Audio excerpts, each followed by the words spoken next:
And with that, we are live with episode 9 of Comfy Talk with Jack and Mazin. We're back after a nice long 1-week break, brought to you today by our sponsor, Steven, former guest. Check it out, episode 3, I believe. We ate a hot pepper. It was terrible.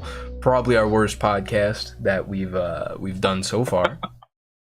Any thoughts? 100%. Yeah,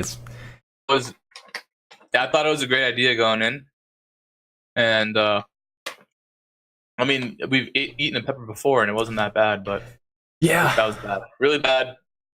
The night after, or the night of, was horrible after the podcast. Yeah, I threw up. Both threw up? Yeah, we both threw up. Yeah, we both. Not worth it. The first hour and a half of the podcast was sluggish. It was a wash, dude. Yeah, it was really bad. It was terrible. It seemed like a hella good idea, you know. Get some viewers. They'll be like, "Oh, cool, hot peppers." It's not good. It's probably our worst one. I think it was one of our worst viewed podcasts too. Yeah, it didn't do great. Definitely bottom 10. I mean, there wasn't a spike or anything. No big plays with episode 3 really. It was just kind of just brush it under the rug. But 9 weeks. We've done 9 episodes, Mazin. 9 episodes, Mazin.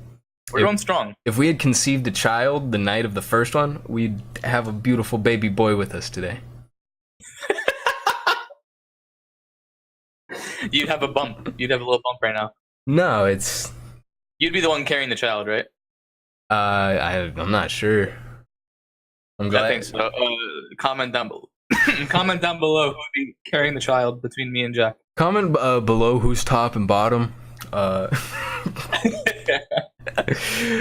More alpha. Just who's more alpha? Let us know. Yeah, exactly. Higher T. Let's get T counts in the chat. Yeah. Anyways, how have you been, Mazin? It's been a while. I've been good.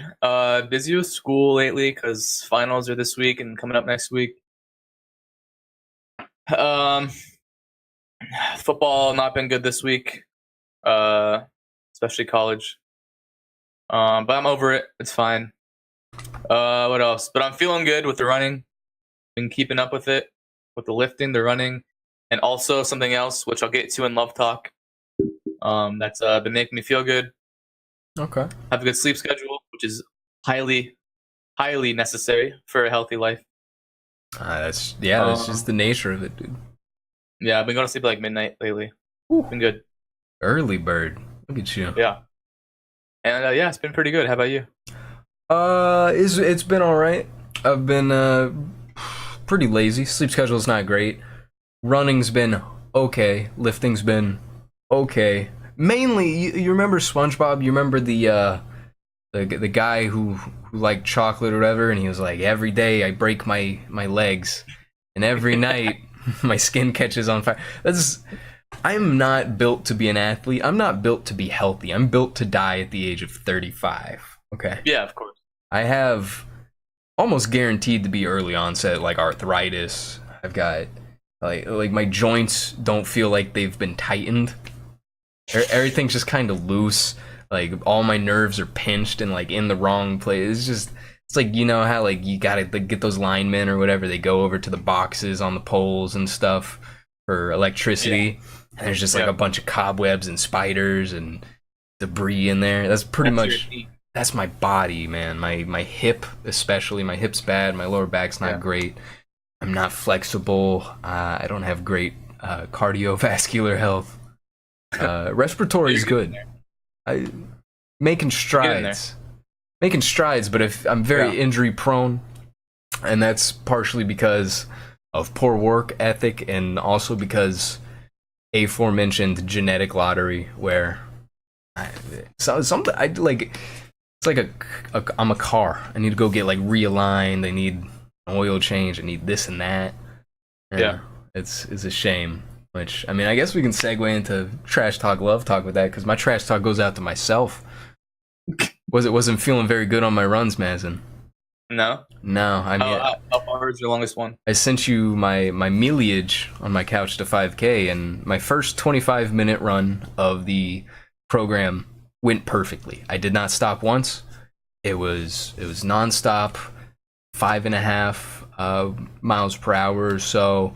Not good pace, like 10, 11-minute miles. But for someone who had never done that, absolutely fantastic. I was so happy. I felt like I was going to die at the end, but I made it.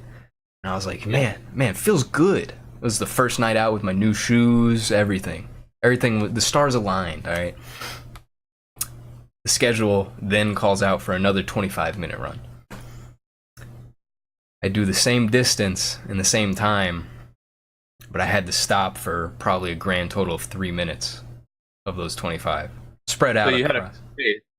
You just outdid yourself with the pace. But you finished the time. I finished the time, but I was not consistent the entire time. I had to stop. I had to slow down. I think I was bloated. I had too much water, too much food in my belly, and it was not a good run. I felt very ashamed. I felt more sore than usual. My pace was slower overall because I had to slow down and stop for so long. Yeah, and it wasn't very good. And on top of that, Amazon lost my Sippy backpack, the first one. I asked them, I was like, hey, you know how you said it would be 2 days? It's been 4, and now it says it's going to be delivered by Tuesday of next week. That'd be today. And they're like, oh yeah, we lost it. I was like, oh, that's great. So I didn't have that for my bad run, which it was supposed to sync up. I was supposed to have that hydration pack for my run, which it's a short distance, but I'm lazy and I don't want to have to carry a bottle of water or this or that. It's probably a little excessive, but I wanted it. I didn't have it, and it was just a bad run. I felt bad. It was the first time that I had not improved. That I had fell behind. And the thing about cardio is it's so linear, the progression. It's not obviously linear, but it's very steep as you progress. And in the beginning, yeah.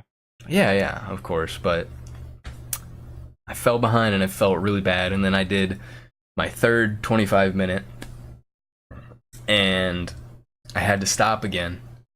And it felt bad, but I did not stop as much as the previous time. And I covered more distance, and I had a better pace, which it's kind of a silver lining, but I still felt bad that my body just couldn't take it. And I really pushed myself at points. But, I still love running, but it's been a rough week. What I'm probably going to do is I'm either going to redo the week or redo at least 1 or 2 days just to really iron it out, make sure I don't jump ahead to where... Because obviously the program's not meant to, set a world record 5K, but I want a good pace. So yeah. Well, I had a good week running, but I had one bad day. It's like I usually just run 3 times a week, but on Saturday night I just felt like running. After it wasn't like a set day or anything. I was like, oh, let me just go run for a mile or whatever, just to see what my time is. Yeah. And my pace is way too quick. Well, okay, so one, I had Waffle House in the morning. Oh, okay, big fat meal, Waffle House. That's perfect. Some crude oil. Yeah, crude oil. But and then the only thing I had the rest of the day was chips, like for dinner. Yeah. I was feeling kind of dehydrated. And I was sore from the day before from lifting. Yeah. It was cold outside, like colder than normal, at least for me during my runs. So when I was running, like the air was like piercing my lungs. That'll make it rough, yeah. Yeah. So with all those things combined, and with my pace being too quick, I ran half a mile. I ran the first leg of my half mile, ran the one way half a mile, and then I wanted to run back to my place half a mile. And just running the first way, I just had to stop. And I was getting dizzy, like my heart was pounding. I thought I was gonna pass out. It was really bad. The only time I ever felt like that before was during wrestling, when when I just went to overtime sometimes. Yeah, when you won the belt. And when you totally exert yourself. And so I had to walk, 0.7 miles to CVS. Yeah. Which isn't long, but it's long when you're when you feel like you're gonna pass out. And it's 1 o'clock in the morning, so there's no one outside. So if I died, I'd die. That's good. So I was just walking. I was like, oh my god, and I just made it there. got the Gatorade, and then I was about to pay for it, and then I realized I forgot my wallet at home. I was like, oh my god. And I told the guy, I was like, yo, can I just drink this real quick and come back and pay you? He's like, yeah, sure. Like, you look rough. so I just downed the Gatorade. And I felt better after that. And I came back and bought it and a protein bar and everything. That's good. I mean, that was fine. But yeah, that was just like a really night. But then like the 2 days after, I went to go. Yesterday actually, I ran. It's like 2.5 miles, and I stopped like a couple times after the 2 mile mark. But it was good pace too, so it was good to like know like that was just a one-time thing, like almost dying. So. Yeah, man. I guess I can give a little bit of hate talk to Max and James then, because I feel so bad listening to their podcast because James is just like, yeah, I could run like 400 miles in a day. Like, that's pretty easy. Like, they were doing a bunch of things where it's like it was like 8, 12, 16, 24, and it was like you had to nut, you had to or run a miles, and you had to like eat donuts, and you had to assign them to certain numbers. And even Max was like, yeah, no, I could do a marathon in a day. It's not gonna be a good time, but they could probably do a marathon in a day. Yeah, no, of course, but it was pretty much just like, you can't walk it, you gotta at least jog it. And and I'm just like, oh man, I'm so far behind. And then they're talking about, the Max definitely can't. Max probably can. I don't know if he runs or not. James 100% can. He was talking about, they're talking about the 100 and 100 or something, where you have to drink 100 beers and you have to run 100 miles. How many days would it take you to get all of those done? Yeah. And he was like, you have to do the beer first? No, you can do them in any order, but you have to get the quickest, time span. You have to run it? You have to run 100 miles? Yeah. Not consecutively, obviously. You can split it up across however many days. Yeah, but you can't walk anything. It has to be running? Yeah. So James was like, yeah, I could do it in like 4 or 5 days probably. And I was like, that's 100% believable, and I hate that. 4 or 5 days? Well, you're doing 20 beers a day? Yeah. Well, it's so much, but you got to run also. I don't know. He broke down the math. He was like, yeah, I could do like 25 a day and then come home and slam 20 beers, this or that. Oh, that's probably the best way to do it. You run first and then you drink. Yeah, I'm not even. I don't remember his exact breakout, but it made me feel inadequate. But you got to run almost the whole marathon every like 5 days straight, which is ultra marathoners do that no problem, which is crazy. But I don't think James does. Yeah, and not to mention, it's not. You don't have to make a good marathon pace, obviously. Yeah. Just within a day. Yeah, and he said a 4-hour marathon's terrible time, and I was like, if I ever do one, that's I'll probably be even slower than that. We'll see. Our boy Chris ran a marathon. Yeah, boy Chris ran a marathon somehow. I don't know. He supposedly says he hasn't trained. He hasn't ran in a long time. No, I snapped him once back when I was still doing like on my last circuit or whatever. I was like putting in them miles or something. He's like, yeah, I got a marathon in like a month and I haven't ran for like 4. I was like, ridiculous. I was like, dude, that's steep. He has a better pace than us, obviously, but natural born athlete. Beast. Yeah, that boy's it's a monster. He did it too. Yeah. That's the dumbest thing. Wonder how many times he stopped. Handful at most. I think he said he didn't stop, which blows my mind. Yeah, that's crazy. If he did stop, did he train at all? Did he train at all in that month? No, I don't think so. No. Wow. Boy's been busy, dude. That's why he's our sponsor. I know. Well, last week's sponsor. It's like he wasn't. Yeah. I'm always happy to have Chris as a sponsor. He's a loyal viewer, loyal fan. But Max and James podcast last week was pretty interesting. Lots of consent talk. That was the most said word throughout the entire podcast was consent. Consent? Other than like the and like prepositions and stuff, it was consent. Because they had a guest host, right? They had a guest host who said consent probably at least 30 times in the 40 minutes she was on. But I mean, it's important. I'm not gonna argue with that, but Yeah. On topic. Yeah. What was your what? Because I get a lot of foot pain, like you're talking about how you how your joints are bad. Yeah. Times, and I gotta get some nice shoes. Yeah. I mean, But yeah, when I come, I'll buy some. yeah. Come, we'll go shopping. We'll find you out a nice pair. We'll get the nice ref man to, size your foot. Thanks, Dad. No problem. Get you some cleats, some racing spikes. A good glove and a bat. Hi, dude. We could play catch. My love talk this week. My newfound hobby. Ooh. Cold showers. Oh, I thought you were gonna say kendama. I love kendama. Cold showers. So what I've been doing lately. I say lately. It's only been the last 3 days, but Yeah. shower normally with hot water. Soap, shampoo, whatever you need to do. Brush your teeth. So you turn it down. Brushing your teeth. Huh? Yeah. Okay. No. You do all that stuff hot. You do all that stuff normal temperature. Yeah. And by the way, we are a pro brushing your teeth in the shower podcast, correct? Nothing wrong with that. Yeah. All right, cool.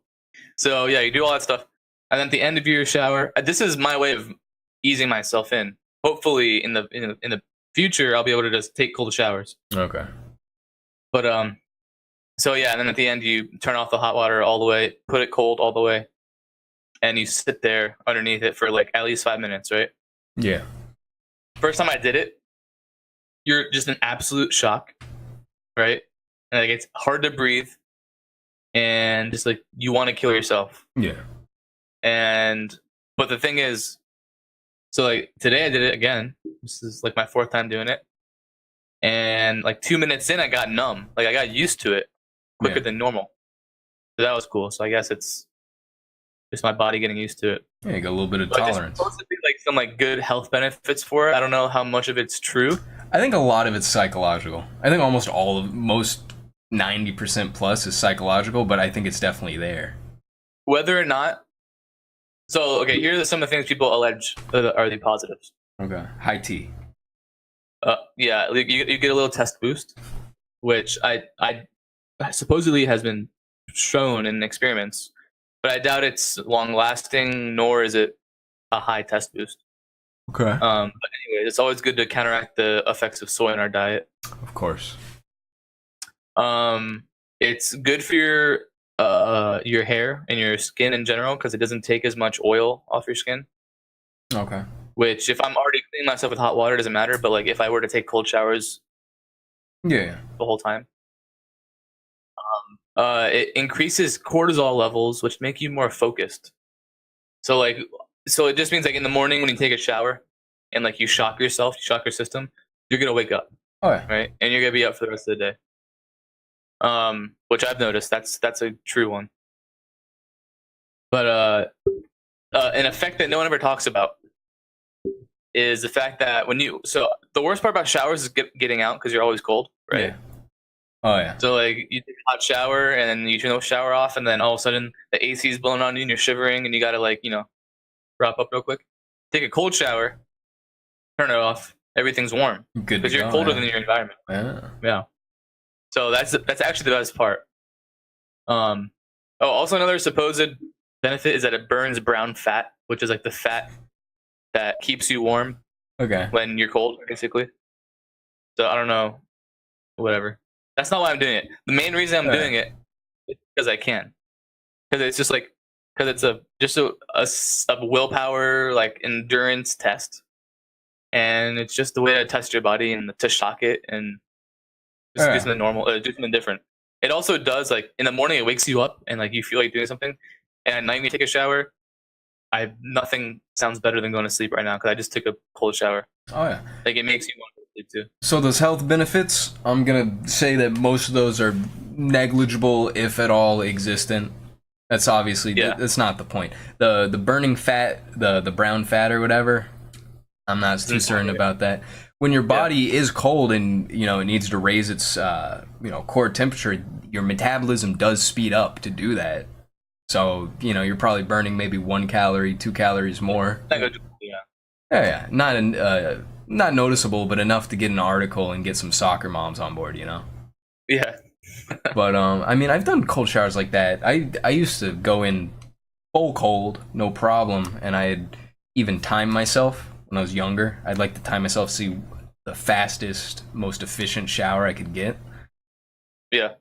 So I mean, I'm on board with that. The main thing you get from it's discipline. You know, it's a routine, it's a challenge, and obviously something your body's not used to. So it's breaking a habit, and I think most of the benefits are going to be psychological. It's going to help a lot of people get in line because that's what everyone says. You know, you're like, oh, you got to take cold showers, and I think there's a mental element there where it's like, you know, Yeah. if you can adapt to that routine of cold showers, you know, it doesn't matter if the benefits are real or not. You know, you will them into existence. Placebo effect, you know. Yeah, placebo. Also, it's the environmental choice. Yeah, Of course. that's very true. Also, this is I understand this totally. Like, you know, athletes, they take ice baths. Oh yeah. So like, this is also a way to decrease soreness the day after working out. Well, so does Especially heat. especially if you go on and off. Yeah. Yeah, so if you take a hot shower, then you go to cold, hot, then cold. That's good. Relax. Or you can just, you know, relax some muscles. It's good. yeah, exactly. I don't You know. feel good at it. I might try to get back into the cold game. I'm not sure. Yeah. I want to get to the point where I'm actually showering, you know, cleaning when it's cold. I was gonna run today. I decided with the podcast and everything. I decided to do some lifting instead. So I'll run tomorrow. Yeah, it's always good. I lifted today. Feeling good. Yeah, it'd be good to go. I don't know. I think we'll make it to 5K. No, we definitely will. I mean, it's not that far off. Yeah, but it still feels so far. I get very discouraged when the progress slumps. Yeah. But I think it'll start to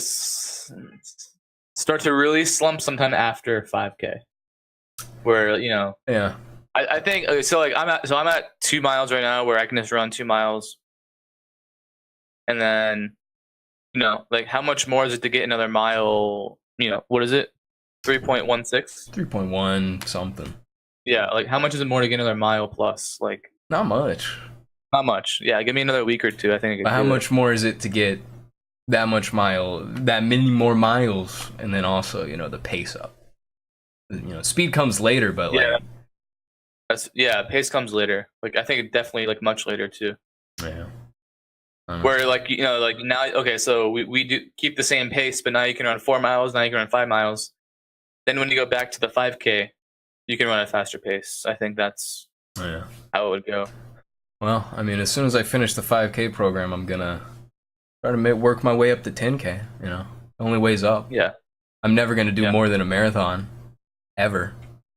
Yeah, a marathon? Yeah. No. I promise you, I'm not gonna, because You become a linklet. it makes You would, like, lose yeah. everything. It just makes no sense to me how, like, there are people who run 100+ mile races, 200+ mile races. That's ridiculous. Yeah. That's unhealthy. Did I tell the story of the African hunter on the podcast? Or You no? did, yeah. On the podcast? That was a good one. Okay. But I It mean, was. I love that show. one of Joe Rogan's friends, I mean, he runs a marathon a day. What? He just runs a marathon a day because he's one of those people who competes in the 238-mile races. Oh, okay. So it's like, you know, that's a warm up, and he didn't even come in first place. In the 5K? In In the- the marathon, I mean? In the 238, yeah. Oh, 238. I mean, I don't know if it's even an ultra marathon at that point. It's got to be something beyond that. That's so... Running a marathon every day just does not seem good No, for your knees and... I don't think it's good. No, I mean, I can tell, like, my body's falling apart every time I do anything. I've just been achy. Started taking glucosamine, which Yeah. I mean, I should have been taking, but I don't know. Maybe one day. What does that do? It's for joint health. Okay. And that stuff in your arms and your legs and the muscles, tendons, kind of, but not tendons. Ligaments? Yeah, sure. I think so. Yeah.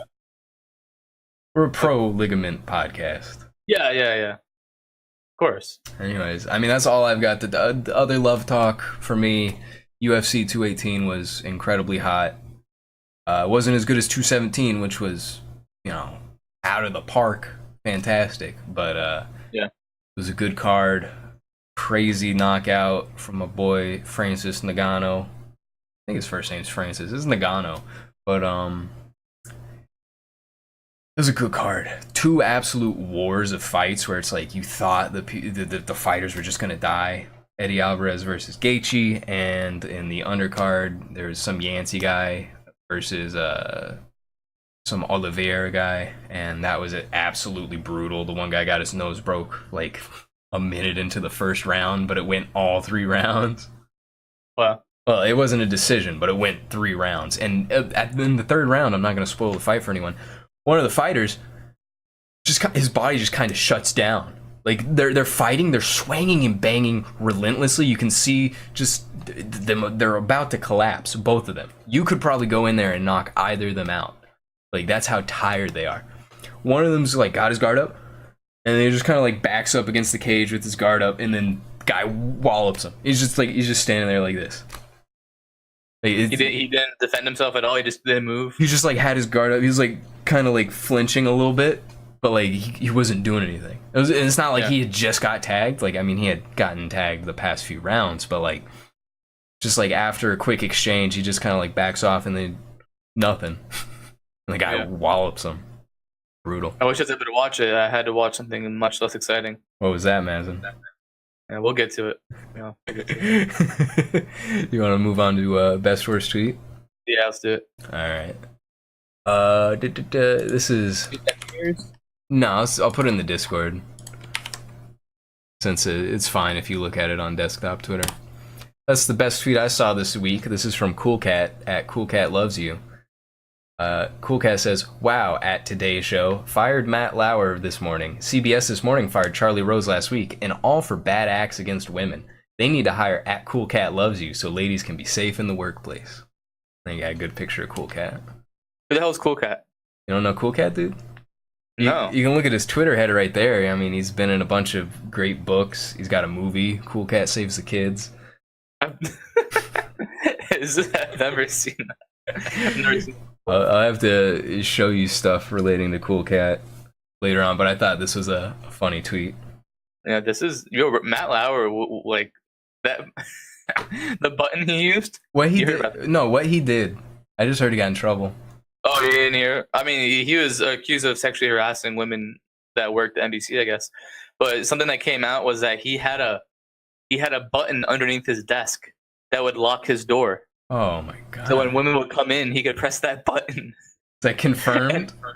Yeah, it's like in a movie. Like that's no, like evil villains have it in their office. No, there's only one word to describe that, and it's diabolical. Yeah, yeah. It's terrifying. I mean, that is crazy. I don't know. There's safety applications for that. Has he? Yeah, there is, I guess. But how many allegations have turned out to be true, or do we not have a count yet? Are we? I don't know. We're gonna assume all of them. I don't know. I didn't really read too much about it or like what he did, but I believe it. I don't know if there's a bunch of people that came out, or if it was just like something that was known throughout NBC and they just fired him before it got big. Yeah, I don't know. I mean, maybe. Do you think Cool Cat could replace him? Without knowing who Cool Cat is, yes, I think he can. I mean, he saves the kids, dude. I can't. Is he wholesome? Would Cool Cat touch anyone inappropriately? No. All right, good. Cool Cat is very wholesome. He teaches how to deal with bullies and all sorts of things. So I mean, he's just a positive influence. It's good. All right, I'm gonna load up your worst tweet. This is from I don't know, some account. It says girl group chats versus guy group chats. So on the girl chat, we have from Mia.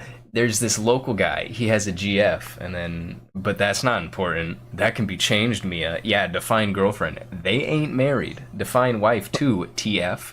It all means nothing. So very unwholesome, very disgusting, degenerate. This is a standard girl chat though. Like it's to be expected. And then guy chats. Oh wait, no, wrong one. Oh, no, this one's funnier. Were you the one where it was like, God is great, guys? And Yeah. no, I like this one better. Yeah, just like a little change up on it. Yeah. I hadn't seen this one. Happy Advent. This is a curveball. I like. Well, I mean, that is more similar to a guy chat than a girl chat. For Yeah, sure. that is more similar. Where's the one I actually liked though? Where'd it go? I don't know. I mean, I'm not gonna show it on the Yeah, I'll just read it. I'll read it. yeah. Yeah. Oh, here it is. Yeah, it's the same girl chat one, but the guy chat is, "Amen. God is good.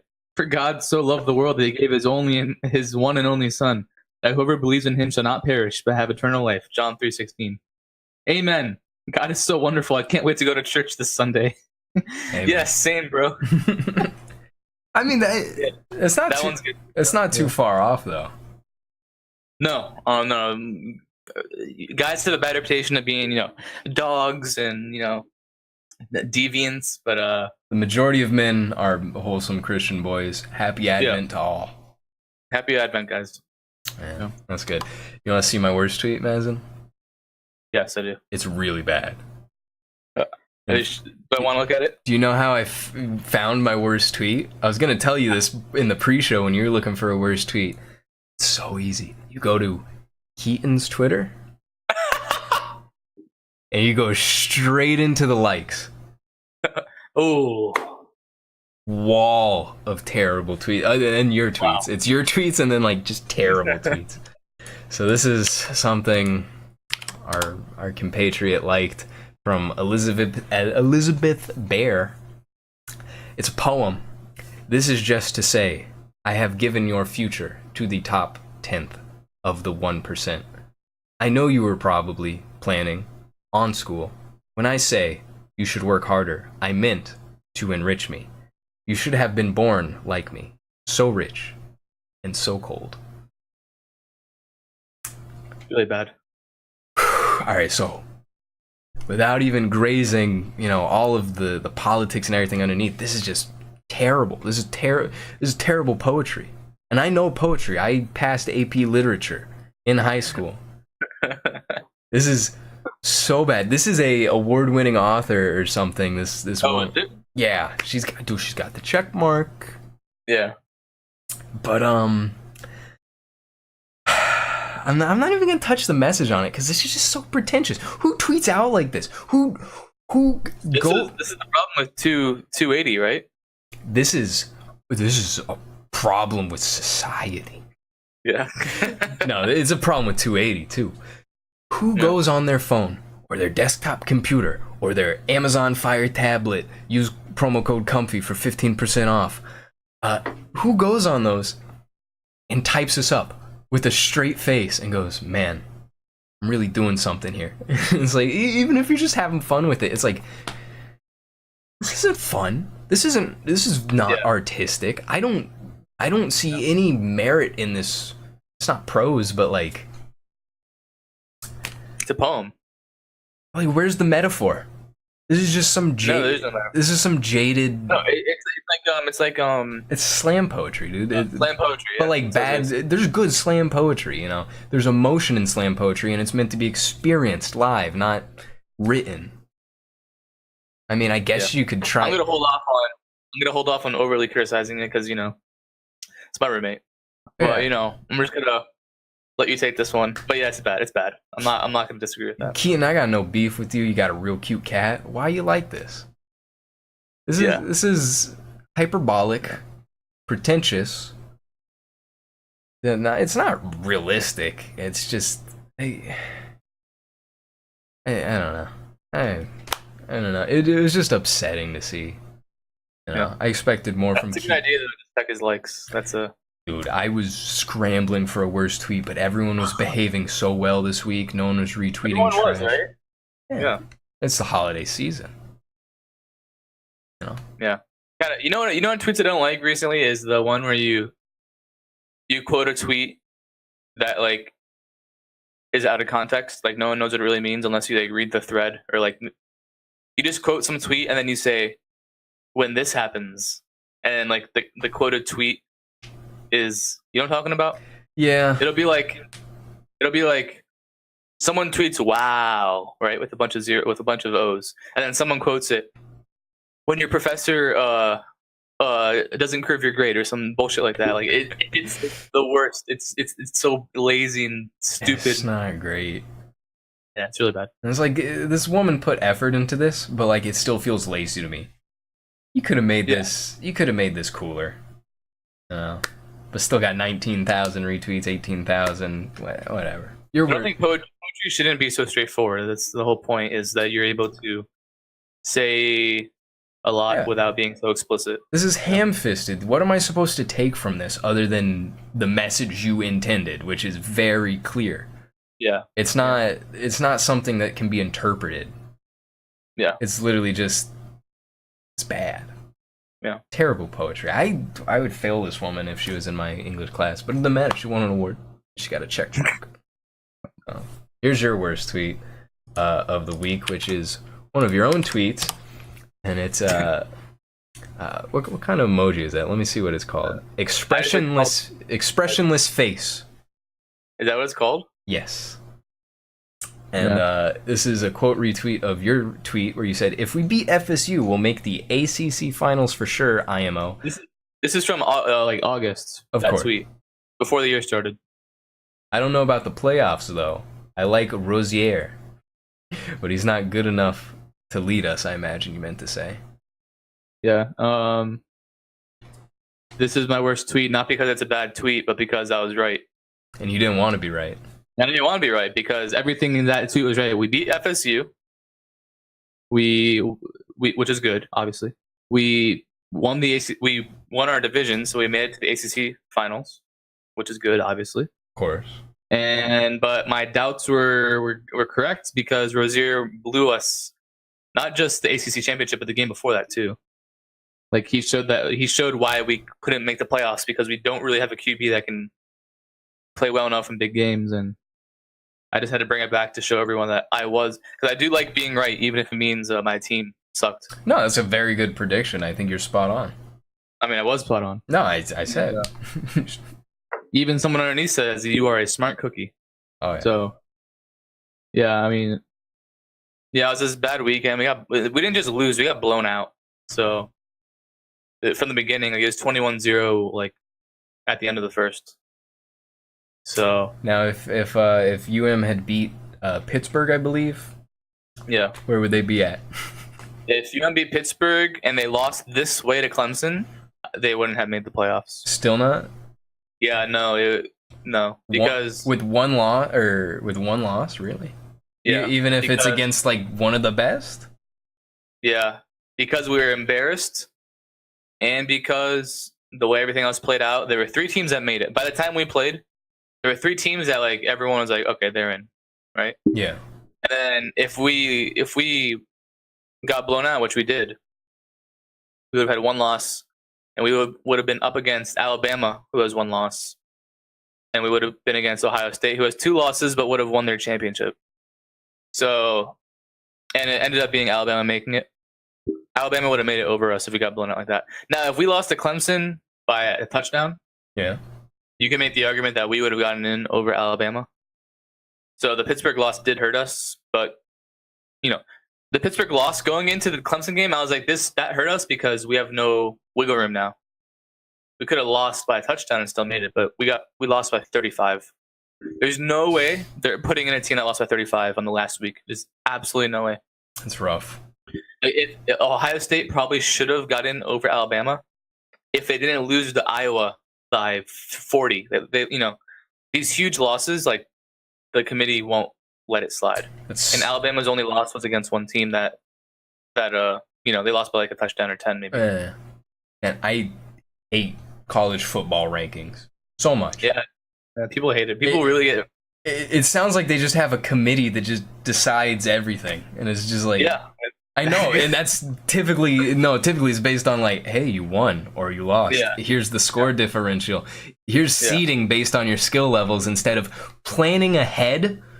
Yeah, like that. Yeah, there needs to be some objective criteria you can make. Like, yeah, it blows my mind, dude.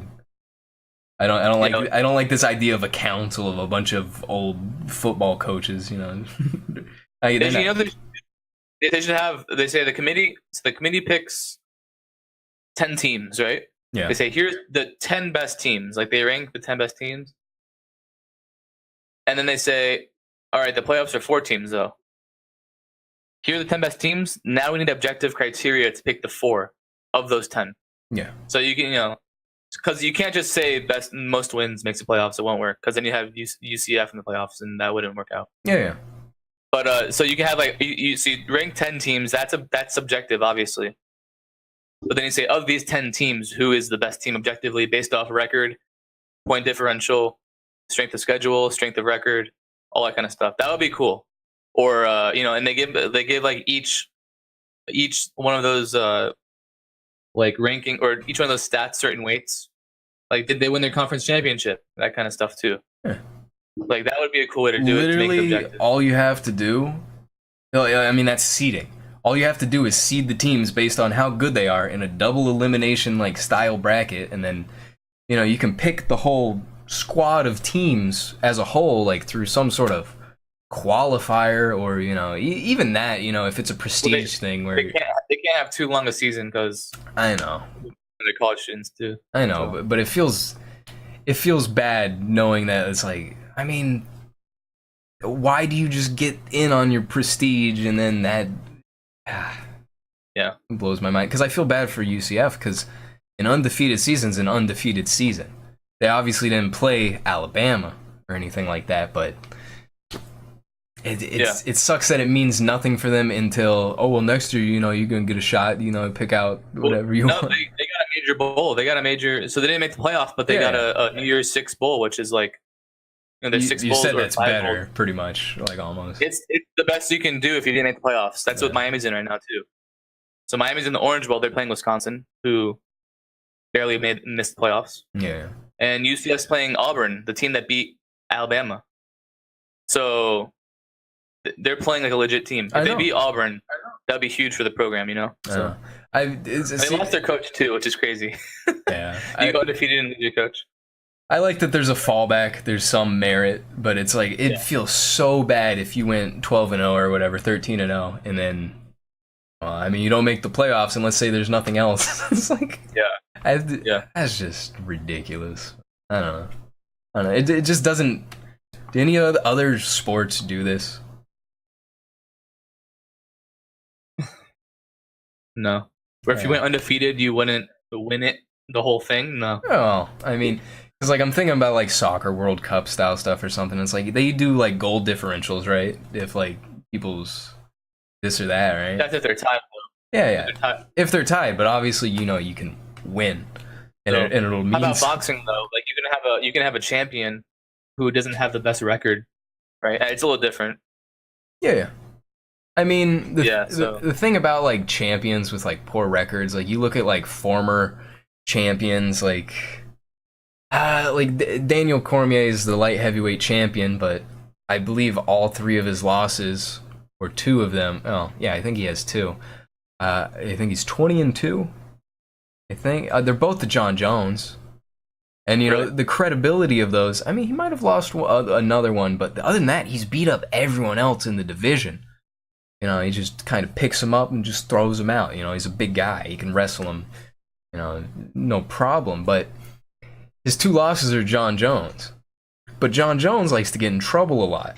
So John Jones could have potentially been the best. John Jones has a flawless record. He has not lost other than a DQ for illegal elbows, which is surprising considering all of the other illegal stuff he likes to do in the ring, with eye poking and such. The fact that he's never gotten DQ'd for just being like, just poking him too much.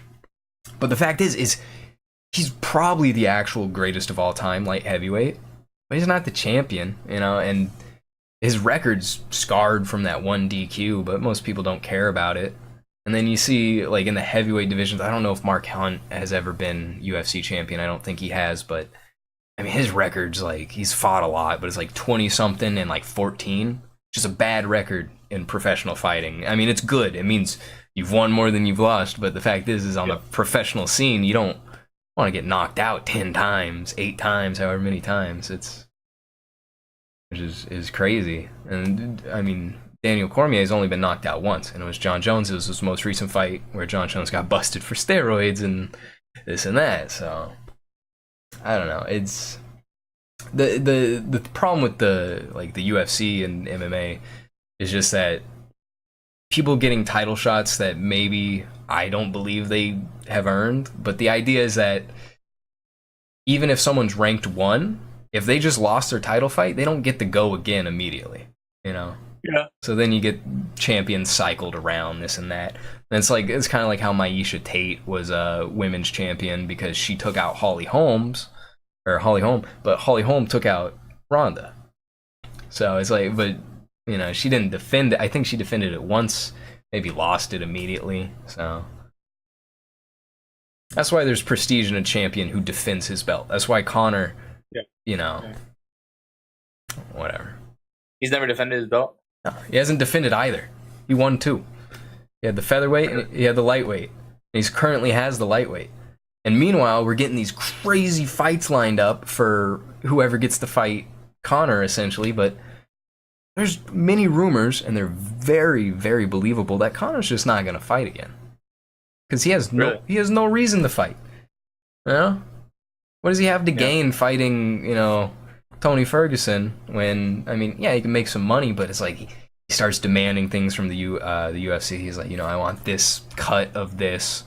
And it's like, he has no interest in being a fighter. He wants to be a celebrity. And the fact is that he's definitely a good fighter, but he's not a contender for the greatest of all time in my eyes, in lightweight, featherweight, or overall. Maybe. What would he do to get? How would he become a celebrity then? Like, no, he is a celebrity. No, I mean but how would you keep it? You have to keep it somehow. With the Floyd fights, stuff like that. Yeah. He wants the money, he wants the fame, and he wants the prestige. He doesn't actually want, you know, like the honor that's involved in these. And that's how a lot of fights, you know, get arranged and everything. It's no longer about it's not about testing to see who's the best. It's, you know, what's going to bring in the most money, what's going to be the coolest fight. And, you know, I like those. I like show matches like that. Mighty Mouse, the 125-pounder, who I sent you him doing that suplex armbar, where he just picked the guy up and then, like, midair, like, wrapped up his... That's crazy. He's pretty much killed everyone in that division. Either they're gonna keep cycling people, you know, and give them shots after someone, you know, beats someone else and moves up a few ranks. But they're talking about getting TJ Dillashaw, who is the bantamweight, 10 pounds up, you know, weight class, him cutting down to 125 and going for the championship. And that, I mean, it makes no sense as a competition and, like, for the integrity of fighting to just have someone come down a weight class or go up a weight class and then go for the championship without, you know, proving themselves in the division. But the excuse everyone gives is that, you know, well, that person's already cleaned out that entire division. It's like, you really want to make them waste their time fighting some peons to get, and it's like, I mean, kind of. I know it's not going to be a big yield, but, like, I mean, it would be cool to see someone just, like, keep their belt forever. You know what I mean? Like, just, like, be able to defend their belt until someone comes and knocks him down. They want Mighty Mouse to lose his belt so bad because he's defended it so many. They want to defend it. He's defended it so many times, and then they're like, all right, well, let's bring this guy down who's gonna be bigger, even at 125, and it's like a really heavy hitter. And it's like, oh man, if he loses his belt like that, it's like, it's such a joke. But I mean, he loses. He loses. If he wins, go, like, pound for pound, go. No argument, really. Really? Yeah, pretty much. I mean, a lot of people don't consider that, you know, because it's 125. It's not the biggest fights. It's not the most competitive division, but, like, I mean, some of those guys scrap, and Mighty Mouse shuts him down, dude. He's just on another level. But, yeah. Anyways, that's enough of that. Yeah, Damien's not here to bounce these things off of. Yeah, I mean, that's fine. I can't just, you know, rant for an hour or whatever. You wanna do some current events and some news? Let's get it. Let's get it. All right. So this is where is this? Okay. Fan gets permit for parade in the case that Browns go winless this season. So, okay, Cleveland Browns fans. clear your calendars for the afternoon of Saturday, January the 6th. Yeah, January the 6th. One forward-thinking and practical Browns fan took the liberty of getting permits from the city for a parade in celebration of the team's 2017-18 season. And no, he's not painfully optimistic. The proposed parade would be in celebration of the Browns going winless this season, a real possibility as they sit at 0-9. And according to the fan's Twitter's timeline, it was a relatively quick process. And then you scroll down and it's like perfect season 2.0. And, I'm pretty sure they're 0-12 right now. Really? So, yeah, they just lost yesterday, or 2 days ago. So, yeah, it's from the 17th. So, yeah, they lost 3 games since then. How many games do they have left? 4. Can they do it? Yeah. I would say, I don't know what their schedule is. Let me see. Can they get the perfect record? There's only been one team ever that lost every single game. It was like the 06 Lions or something like that. Really? It's pretty hard. Yeah. All right, they got the Packers next, which they could win because the Packers lost Aaron Rodgers. Really? And they got the Ravens, which they did not win. Aren't the Packers like premier? Yeah, but they lost Aaron Rodgers, their QB, and you lose your QB, especially the best QB in the league, and you know your team's not the same. This team's 0-9. 0-12. Oh, is it 0-12? Even better. Yeah. I don't know. Okay, so yeah, they have 2 teams they can win. They have the Packers, and then they have the Bears. Okay. The Bears aren't good either, but if there was going to be a game they win, I think it's going to be the Bears. But I could see him going. I could see him losing every single game. I mean, that's the dream, right? Pretty sad. I'd like to see this guy get what he wants. You know, he gets the perfect season. But he raised a bunch of money. All proceeds go to the Cleveland Food Bank. It's like, have any of your favorite teams ever been in a rut this bad? The Dolphins in 07 were 1-15. Really? They won in like week 12, one game, yeah, in overtime. 1-15. That sounds kind of embarrassing, dude. The Heat one year in 07 or 08 were like, I think they won 15 games. So 15 out of 82. Yeah, it's garbage. Oh, man. Marlins, the worst the Marlins have been since I've been a fan. They went 62 and 100. So that's pretty bad. Yeah, that doesn't seem great either. My teams have always been bad.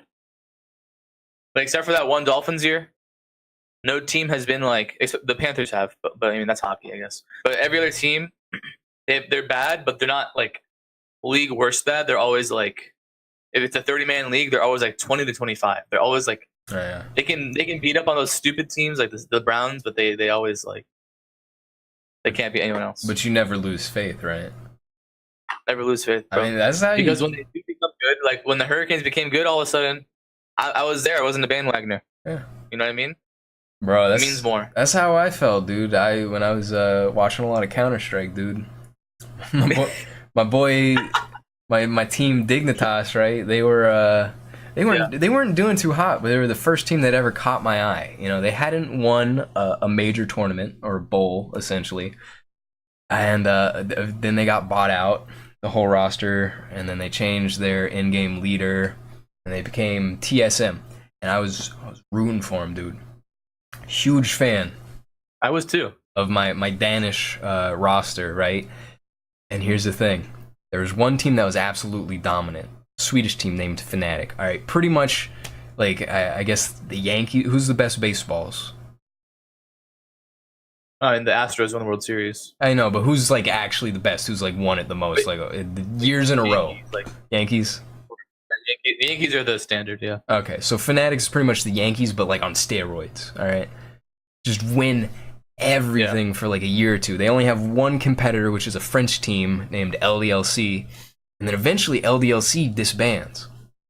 TSM quickly moves up to the second kind of ranked team. You know, they just start winning. They get in these games, choke in the semifinals or the quarters, but they're consistent. They keep placing. They never lose in groups or anything. They don't get eliminated. They're always putting in good performances. I was with them for so long. And then one day, something just snapped with them. And they became the only team that could beat Fnatic, like, regularly.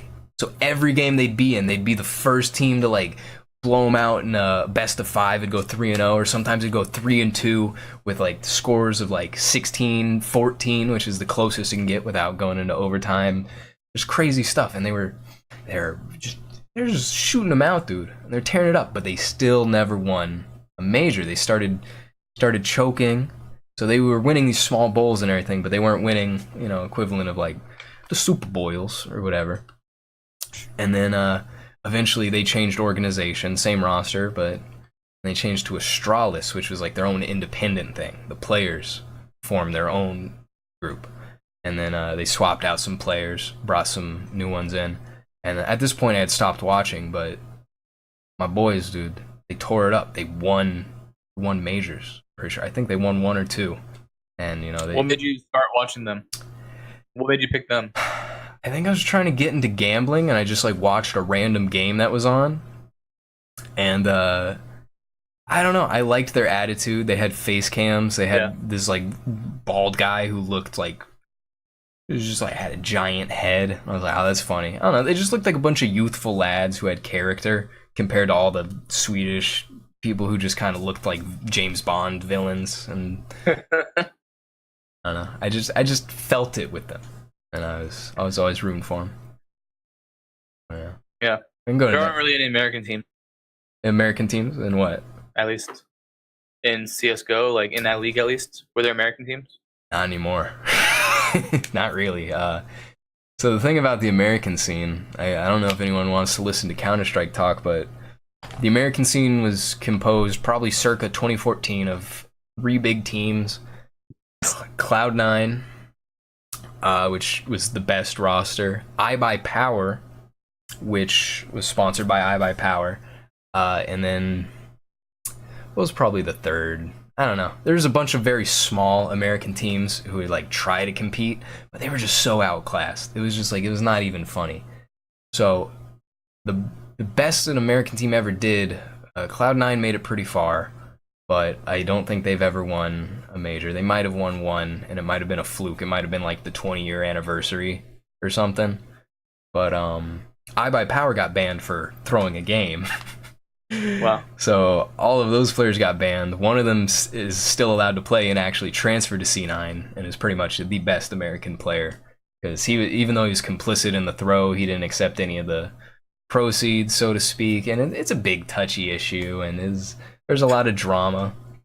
But these guys threw away, you know, careers. You know, these people make decent money, and it was sad. So I don't know if America's really a contender anymore. I don't think they are. Yeah, it's sad. That being said, Brazil. Once Brazil got on the scene, dude, superpower destroyed it.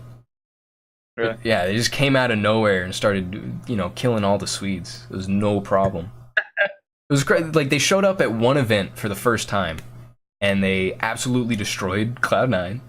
They destroyed Fnatic in the group stages, but Fnatic, I still think, went to lower bracket and then climbed their way back up to win it.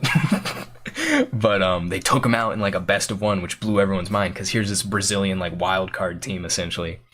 And then eventually that org became a different org, and that org split into 2 org, and they started just shipping players from Brazil to live in like Texas, and they got really good. And I think, I mean, they were ranked top 3 or so for the past few years, I believe. But I don't know. Sports suck. Esports suck too. All of them suck. Yeah, sports are really dumb. Like, we're an anti-sports podcast. Incredibly anti-sport, actually. All right, I'll just go to the next article. How about that? There's a neat little headline. It says, China launches world's first all-electric cargo ship. We'll use it to haul coal.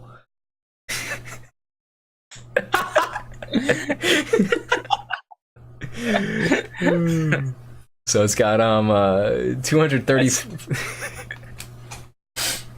I mean, you gotta haul it somewhere. I mean, you gotta use something to haul it. I mean, this is more efficient than using a coal burning freighter. Yeah, exactly. It's an improvement. It says a 230-foot long vessel equipped with a 2,400 kilowatt hours lithium-ion battery that stores enough electrical energy to transport 2,200 tons of cargo, a distance of 50 miles on a single charge, with the top speed of about 8 miles per hour. But that's still 50 miles. That's enough to move some cargo. You know, you gotta move stuff port to port. That's just the nature of things. And then they say, you know, as the ship is fully electric powered, it poses no threats to the environment. The technology will soon be likely used in passenger or engineer ships, said Wang Jilan, chairman and general manager of Hangzhou Modern Ship Design and Research Company. And I don't know, I just think they're making some really good strides here. You know? We don't. Yeah. Where's ours? You don't realize how much we use cargo ships. Like I think cargo ships are the most efficient form of transporting internationally. Dude, you move so much stuff. You order stuff from China off of Alibaba. It's free. It takes a month, you know. Yeah.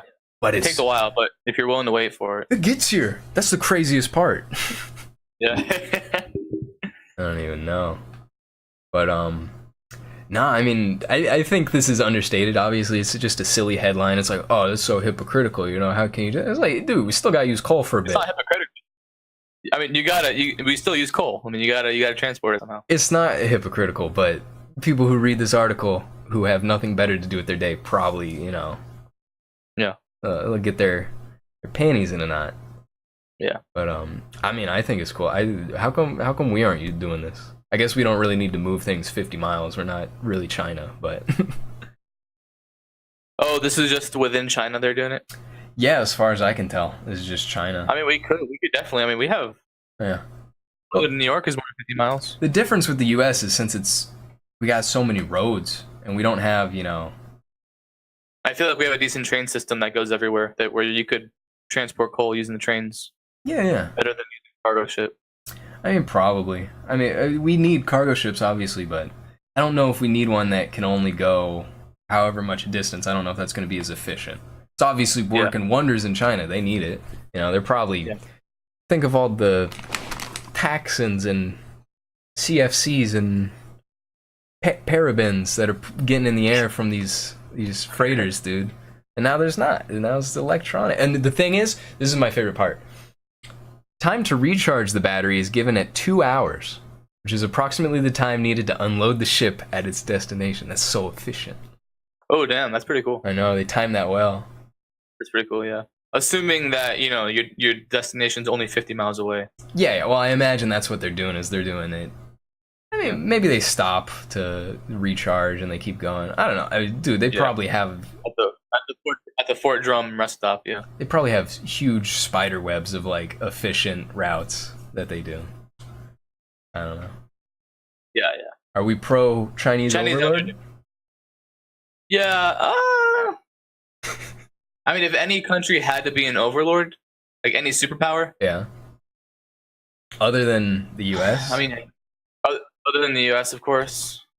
I mean, because we already are the overlords. We're in the lead. I mean, I guess it's Russia and China, right? I mean, is Russia a superpower? Yeah, they are. I think you can lump most of Europe in with the EU. Yeah. Oh, EU. I wouldn't want to be under an EU superpower, man. I think I'd pick China first too. China. I might go with Russia over China. Maybe. I don't know. It's hard to pick. Yeah. What about Israel? Israel, yeah. I mean, they are already my overlord. It's a shame, man. I'm sorry. And Trump isn't helping it, bro. Bro. You heard what he did today? What did he do? Or what he said today? He said he wants to move the American embassy in Israel to Jerusalem, which is like a big thing. Yeah, that's probably... I don't know if you realize why it's big, but it is. Well, I mean, isn't that the contested city? And it's... Yeah, like Palestinians say that would be the capital of their country if they, you know, had a country, at least East Jerusalem, and then the Israel say no, that's our capital right now. Yeah. So the U.S. has just been neutral for, you know, forever. Whew.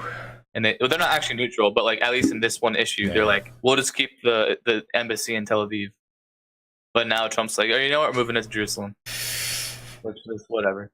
Yeah, I mean that's unfortunate, but but we're not a political podcast. We're really not. It's just kind of, you know, you take it as you go. You know, hope for the best. Feels bad, man, right? It was bad, yeah. Yeah. I think you'll be all right. You'll overcome. Yeah, I just gotta run it out. Gotta take another cold shower. Yeah. Let's hope To forget about it. Let's hope it's just conjecture for now. Yeah, he does that a lot, doesn't he? Yeah. All right. Next article. We got I really like this one. This is 18 years of no honking earns Kolkata driver Manush Sanman award. So this is a I like this guy. this is a driver. His name is Deepak Das. He's in Kolkata, India, I believe, and he has not honked his horn for 18 years. All right. So he's like I believe he's a taxi, pretty much. And even renowned personalities like Tabla Maestro, Pandit Tanmoy Bozi, and guitarist Kunal, among others, who had hired him as a driver from time to time, have authenticated and appreciated his effort to reduce noise pollution. Das believes in no horn policy and wants to inspire others. I think if a driver follows this no horn policy, he will become more alert while driving. A driver has proper sense of space, speeding, timing. He or she need not use horn, he says, adding that when passengers ask him to use the horn, he politely tells them that it won't solve the problem. Das's car carries a placard with the words, "Horn is a concept. I care for your heart." And it really... Bro. What? Bro, like, I love this guy because I've been on this no horn policy since I started driving. I think I've used my horn only jokingly. You know, like when my friend's in front of me and I honk. I don't think I've ever used it to like tell someone to move at a red light or move at a green light or to, hey bro, you're going to my lane. Like, I understand sometimes you should maybe use it, like if that's happening, like someone's veering into your lane and you just need to like give them a honk. But you should be able to slow down at that point and let them, you know. Yeah. You should always be around. Anyways, but people use their horns way too often. Yeah. And I just don't get it. And I've never been that like aggressive on the road. I've never been aggressive at all. Yeah. And I don't know. I just hate horns. I hate them. So I just never used them. So I like this guy. Well, the original intent of the horn was to, you know, bring alert to something that would otherwise, you know, result in an accident or something. It was never meant to be like this retaliation for someone doing a bad move. Because the fact is that they should be honking if they're cutting you off, you know, unless they're doing it, you know, unwittingly. But if that's the case, yeah, you don't use the horn just to get mad. No, you don't just, you know, like, oh, you get cut off. It's like, don't do that. It's not like you're training a dog. You're supposed to do it like, say, like you have to swerve to do something. That maybe you gotta lay on that horn and be like, you know, dodge a squirrel or something. But I mean, and like. And I'm assuming in India that these people they just honk when it's just traffic. Yes. It is like standstill traffic. Everyone just starts honking as if that helps. That must be so annoying. Oh my god. Mm-hmm. I mean, it actually kind of touches me because he said, you know, he told the passengers it won't solve the problem, and it won't. You gotta. It won't. Patience is so important. My sister is not the best driver. She tailgates everyone. She's very aggressive. She needs to take this into mind. You know? It's about the journey, not the it's about. I hate tailgating. It's something. It's a saying. I really hate tailgating. It's not good. Is you gotta leave yourself some braking space. Yeah, because if something happens in front of me, I can't brake. You know, it's terrifying. But I mean, I think this guy is making great strides. I really like him. We should let him sponsor next week. Yeah, we could get Deepak Das as a sponsor, maybe. Or co-host. I mean, probably not. No. Probably not. He's Indian. Yeah, I probably wouldn't work out the time zones and everything. I don't know how good his English is. Time zones are tricky, and then we'd have to get him on Discord, and it seems like a lot of work. I mean, look, dude, Deepak Das, if you're listening to this, hit us up, DM us on Twitter, we'll get you on. Anyways, that's all the news I have. I kept it light. There was one about like Mike Pence ratting out his frat brothers for having a keg when he was in college or something. That's pretty sick. That's pretty wholesome. I know. I thought it was funny, but I was like, the article was like pretty mean and everything. I mean, I don't know, whether you want to be mean to Mike Pence or not, that's none of my business. But like, It's not for us. It was only kind of funny, and I was like, I mean, what are we gonna talk about this? You know, just be like, we've already taken an anti-alcohol, anti-drug stance. Yeah. No. Yeah, we gotta make sure when he comes on next week. If he does come on next week, or not next week, in 2 weeks. If he does come on, we gotta lay some ground rules. Yeah. Yeah. We'll make sure. We'll talk to him on the cast so everyone knows that everything's clear and they can let us know if he violates any of the rules. Yeah. So, before we get into Twitter questions, we got the long-awaited discussion. And I've been thinking about this. I didn't brush up nearly as much as I've wanted to, but the discussion of the late great Satoshi Kon's Paranoia Agent. Mazin finished it a few weeks ago. Yep. His general review seemed to be very good, but over the top near the end got to be a bit too much, I believe. Yeah. So I watched it. I finished like I want to say a month ago. Almost, you said episode. Yeah, basically a month. So whatever comprehensive theory I had in the show, I'm kind of forgetting it. But yeah, I will say I enjoyed it a lot. So that one episode you said, like episode 5 or whatever it was very weird. Yeah. Didn't enjoy it. And I understand what they were doing. It's not like it was weird as in like I don't know what's happening. I knew it was happening. It was too gimmicky. It was very gimmicky. So full spoilers, I'm going into it. Okay. Episode 5, you've got the imitation Shonen Batu.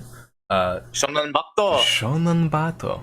But he's pretty much a kid who's either autistic, schizophrenic, what have you. All right. Maybe he does have a supernatural ability to detect people who are in distress, but he is not the actual Shonen Bato. So you got Tsukiko Sagi in the first episode. By the end of the series, you realize that she was not actually attacked. She formulated that by herself because the idea unknowingly. Kind of, yes. I mean, she knew, but she suppressed it. Yes. So the main themes in Paranoia Agent are repression, escapism, and fucking what's the other one? I can't think. Anyways, it's escapism, repression, and it's just the mental breaking point. Shonen Bat is the mental breaking point of all of the characters, pretty much. So, yeah, she pretty much created this attack because if she just tells Satoshi Kon, his rationale behind everything was, if a kid lies about being sick to get out of school or for what have you, he very may well trick himself into thinking they're sick. That's the entire concept of psychosomatic disorders, whether it's sickness or this or that. And so by assaulting herself, she got out of the stress of her job.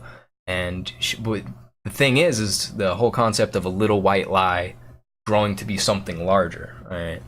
Yeah. So it got way beyond her control. And then with Ichi in the second episode, he was obviously tweaking because, the Shonen Bat's pretty much him. So what's he gonna do? So do you think, what's her name? The girl's name? Tsukiko, yes. Tsukiko or Sagi. So do you think Tsukiko created Shonen Bat because her one lie became popularized in the media? Well, everyone decided, hey, this is a way to get out of what I'm getting through, and she just kind of planted it in their head. In a sense, so Moromi, like in real life, if a suicide is reported in the newspaper, there is an uptick in suicides for a month after that, just because people realize, hey, that's an option. Yes. So just having her story broadcasted and someone popular like her, so she, her character, her cartoon character, whatever it's called. Yeah. Is a popular character. So everyone knows who she is. And so her story was all over the news. So maybe just her coming out with that clicked in everyone else's mind, hey, this could be the out I could give myself in a sense for my problems. In a sense, because obviously finished the series. So Moromi is her Hello Kitty, essentially. which blows up and is a huge thing. And the thing about Moromi is shonen bat, you know. She was careless, or she suffered menstrual cramps. There's some metaphors there when she was walking her dog and got hit by a car. And instead of, you know, admitting her own faults and everything, she kind of just, she didn't want to accept reality. That's the other concept, is accepting reality, separating, you know, where that barrier really is. And so in that sense, that's when she created Shonen Bat, because the original story, she said, was like, oh yeah, someone, you know, came and whacked it. And her parents, I think they mention, they're not in the show obviously, but they pretty much knew it wasn't, that's not actually what happened. But anyways, so when she is feeling all stressed from their job, and Moromi, which is based on the dog that she had, when she's attacked, she's bringing back Shonen Bat, because back then it didn't get any coverage. It just, you know, went under the radar if it got any news coverage whatsoever. It didn't, as a dog. But yeah, so she gets knocked out, and now it's actually becoming a big thing. So you've got, so it affects everyone differently. And one of the things I really like is that in episode 4, the corrupt police officer has to pretty much create his own reality and lie to himself so that he can justify what he's doing, you know? Because unlike all the other characters, even though he uses that as a form of escapism, you know, as a way of changing what's actually happening into whatever's happening in his mind so he doesn't feel guilty about it, he's one of the only characters that deals with his issues and his stress in a way that's so proactive. And that's why when he's attacked by Shonen Bat, he's not actually attacked by Shonen Bat, he's attacked by the kid. You know, he doesn't make up his attack. Yeah.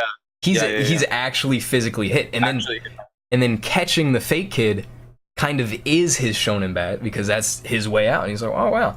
Because he bore the front of all of his stress, all the money he owed, by doing some really messed up stuff. So he's one of the only characters that really kind of took responsibility. But I mean, he did it in a way that obviously was probably the worst character, was the one that was able to, like, you know, live within, you know, reality and solve his own problems without, you know, killing himself. Yeah, it was the best way he could solve everything without, you know, without making something up, getting some way out. And then his daughter, in a similar sense, when she finds out that he had the Yakuza or whatever implant, you know, spy cams in their home, so they could afford the home, essentially, and get all those nudies of the daughter. When she found out about all that and everything, she suffered amnesia, and thus she forgot about her dad, and she forgot about those events, and that was her Shonen Bat, that was her release, you know. And I mean, I wish I had rewatched more of it so I could really delve more on it, but there's also the issue, the overarching thing is that people want to either not take responsibility or repress all the negative feelings with something cute and cuddly, something that's, you know, just bottle it up. So that's what Moromi is. Moromi's Hello Kitty. Everyone looks at Moromi and is like, oh man, yeah, ooh, everyone's excited about Moromi. And then a lot of people draw a metaphor to the atomic bomb. In anime, at the end, the whole city is destroyed. Yes, and that's pretty much the detonation, but the idea behind the bomb in anime, and I believe just Japanese culture in general, is that it's still kind of taboo. It's obviously not like dinner talk or anything. And so it's kind of bottled up, you know. It's something that you kind of have to push to the side, that darkness, you know. And that's kind of what Moromi is. And then obviously there's the back and forth, the guy at the production crew for Moromi who winds up killing his whole staff. There's the lead detective, he goes through some stuff, but the secondary detective pretty much loses his mind because this kid kills himself on their watch and they have no outs for it, and he just kind of loses his mind. That's one of my issues, is that he loses his mind very quickly for some reason. But I didn't get him. I didn't get his whole point, his whole role in the end. They really both just liked being good detectives, and he didn't like not having his job and everything. Yeah. And so he kind of became a vigilante because, you know, that's his escapism is. And the same thing is when the main detective goes into that kind of like paper world with Tsukiko. His wife, apparently, I think I read, has been dead for quite a while. But I believe that's the woman. I believe that's the woman who destroyed her home when faced with Shonen Bat. Yeah. Yeah, that's when you start getting into like the layers of like what's actually real. I believe she's been dead, and that's just kind of, or that could have been in the past. I'm not even sure. I don't think so. But the thing, I don't think. I mean, if that would be cool if she was already dead, but I don't. Obvious, at least. Yeah. I don't. Obviously, well, the breakdown in that situation is that, you know, she destroys her home, and she comes to terms with it. It's that acceptance that, you know, makes Shonen Bat pretty much go away. There's obviously no physical Shonen Bat that's destroying the home. That's her. She convinced herself that, you know, life was worth living. Exactly. The detective, I mean, he doesn't have kids, and that's one of the points of it. And so when they go into that paper world, that's pretty much his kind of escapism right there. And he's never had a daughter. He's always wanted a daughter. So that's kind of what like Tsukiko is doing in that scenario.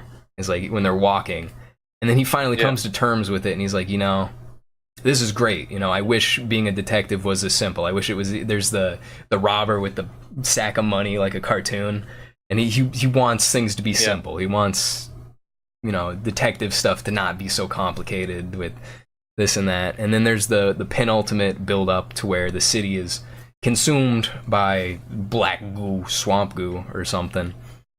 That's metaphorical. I don't think that's literal. The thing is that it's actually supposed to be, you know, like people rioting for this or that, or, you know, cars crashing into each other, whatever you want to fit in. That's pretty much your canvas to paint whatever destruction you want to imagine happened.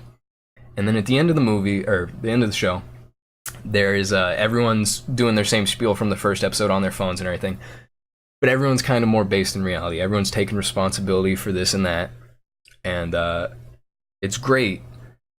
And the thing is, and then you see the secondary detective now taking the place of the old man, the sage or whatever, doing the equation. And now he gets the answer of 0. So previously you had, I think, 521 or something, or 512, which was Tsukiko's room number in the first episode. And then you get 1, which is Ichi in Japanese, which was Kaiichi from the second episode. And then at the end you get 0. So this 0 can be interpreted as 2 things, either as a cycle or as an end. Okay? So the conversations on the phone and everyone being more, you know, just grounded, that's more based in the idea of that 0 is 0, meaning that's it, it's over. Shonen Bat's gone. That was the build up, the explosion, climax, falling action, done. There's also the idea that it's a cycle because you see that there's a new stuffed animal all over the billboards and everything. So this could imply that, you know, maybe if the stuffed animal is Tsukiko's doing, that cycle might repeat, but it also means that she might have, you know, just came to terms with things and everyone's good.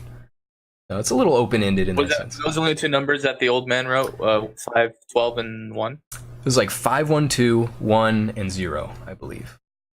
Well, the old man didn't write 0. That was the detective, right? Yes, the detective wrote 0. I don't know. You're a math major. You should like know. Yeah, I didn't catch.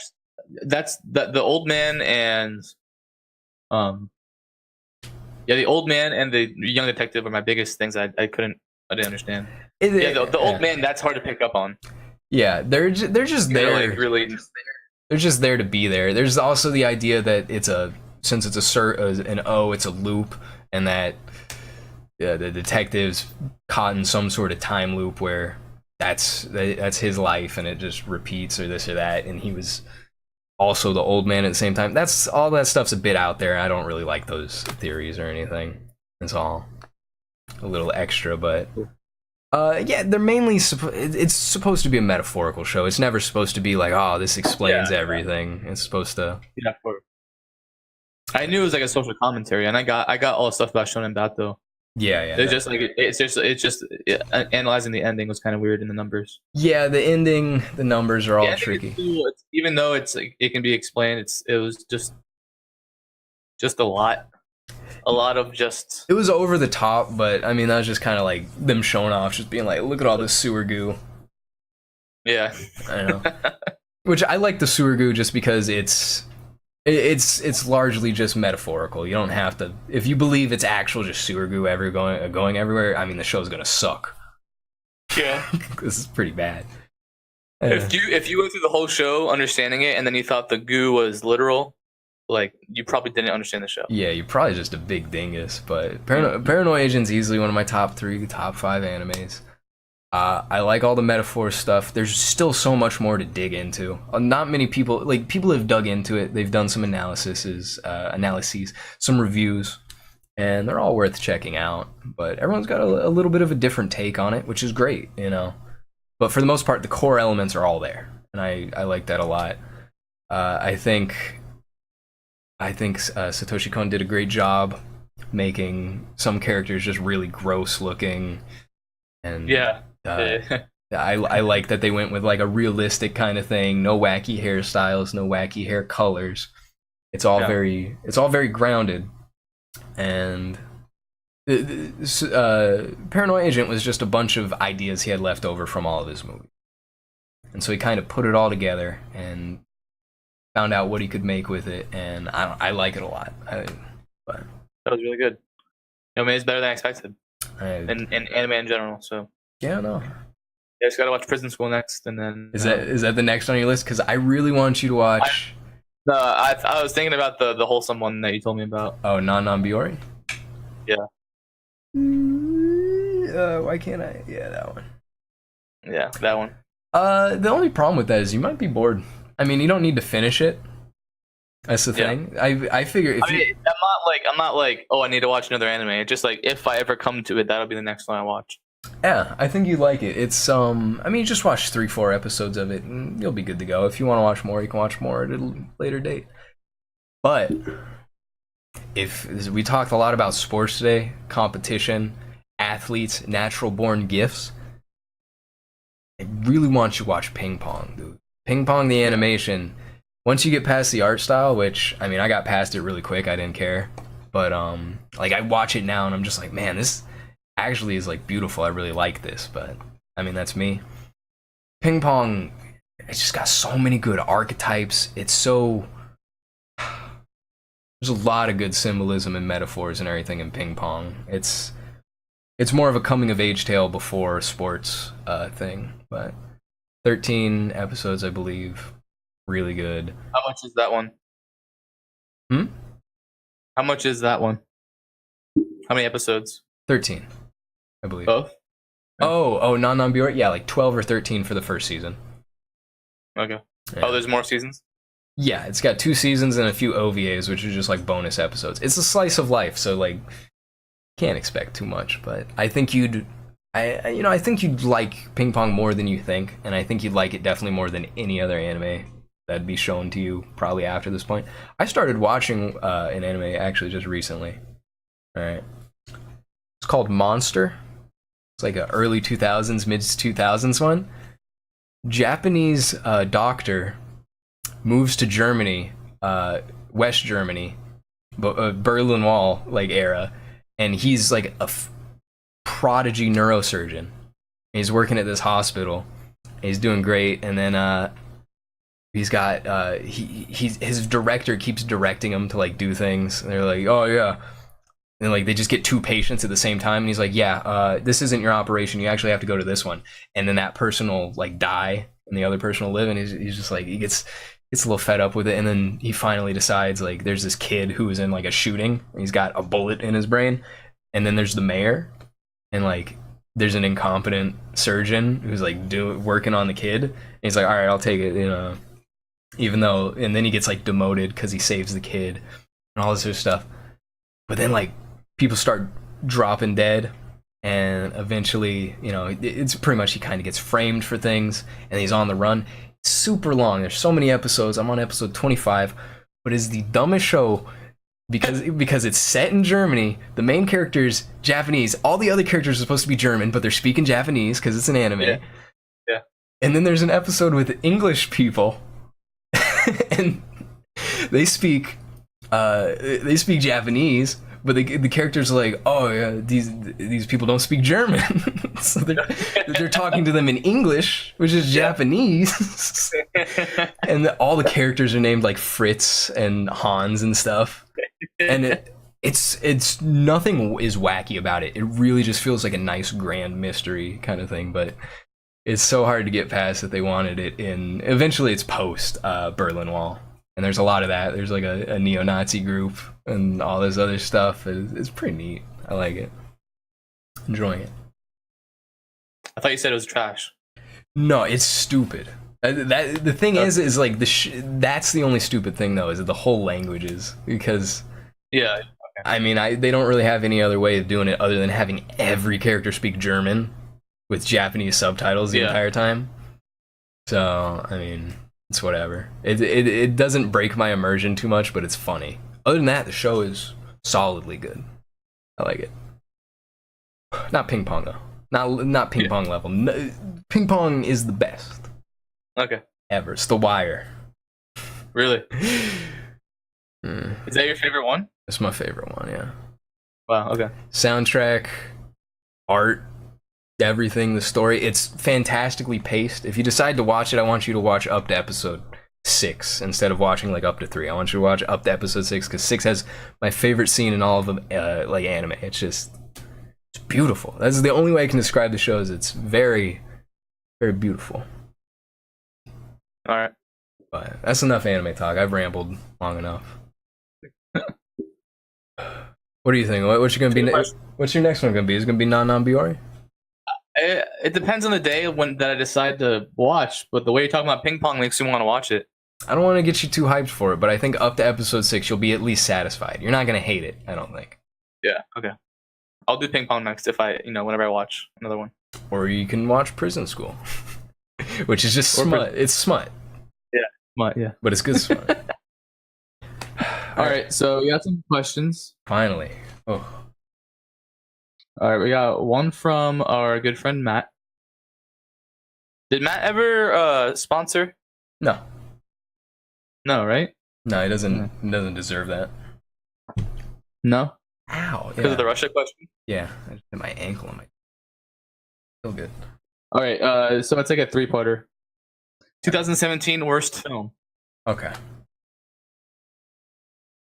What's yours? No, what's yours, Mazin? I just talked for like 2 hours Well, about it. I need to think about it, bro. I like to come into these questions like, just like on the spot. Well, my answer is not very good because I've seen one movie in 2017 that was released in 2017, so it's both the best and worst for me.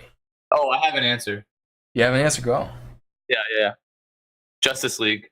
Is it bad? I went to go watch. Yeah, I went to go watch it. I don't watch superhero movies, but I went to go watch it just because the squad was going out to watch it. Yeah. And I left halfway through. It was horrible. And I went to go see another movie, which was good, called The Killing of a Sacred Deer. Ooh. It's like an Irish movie. It's pretty good. There's like a movie.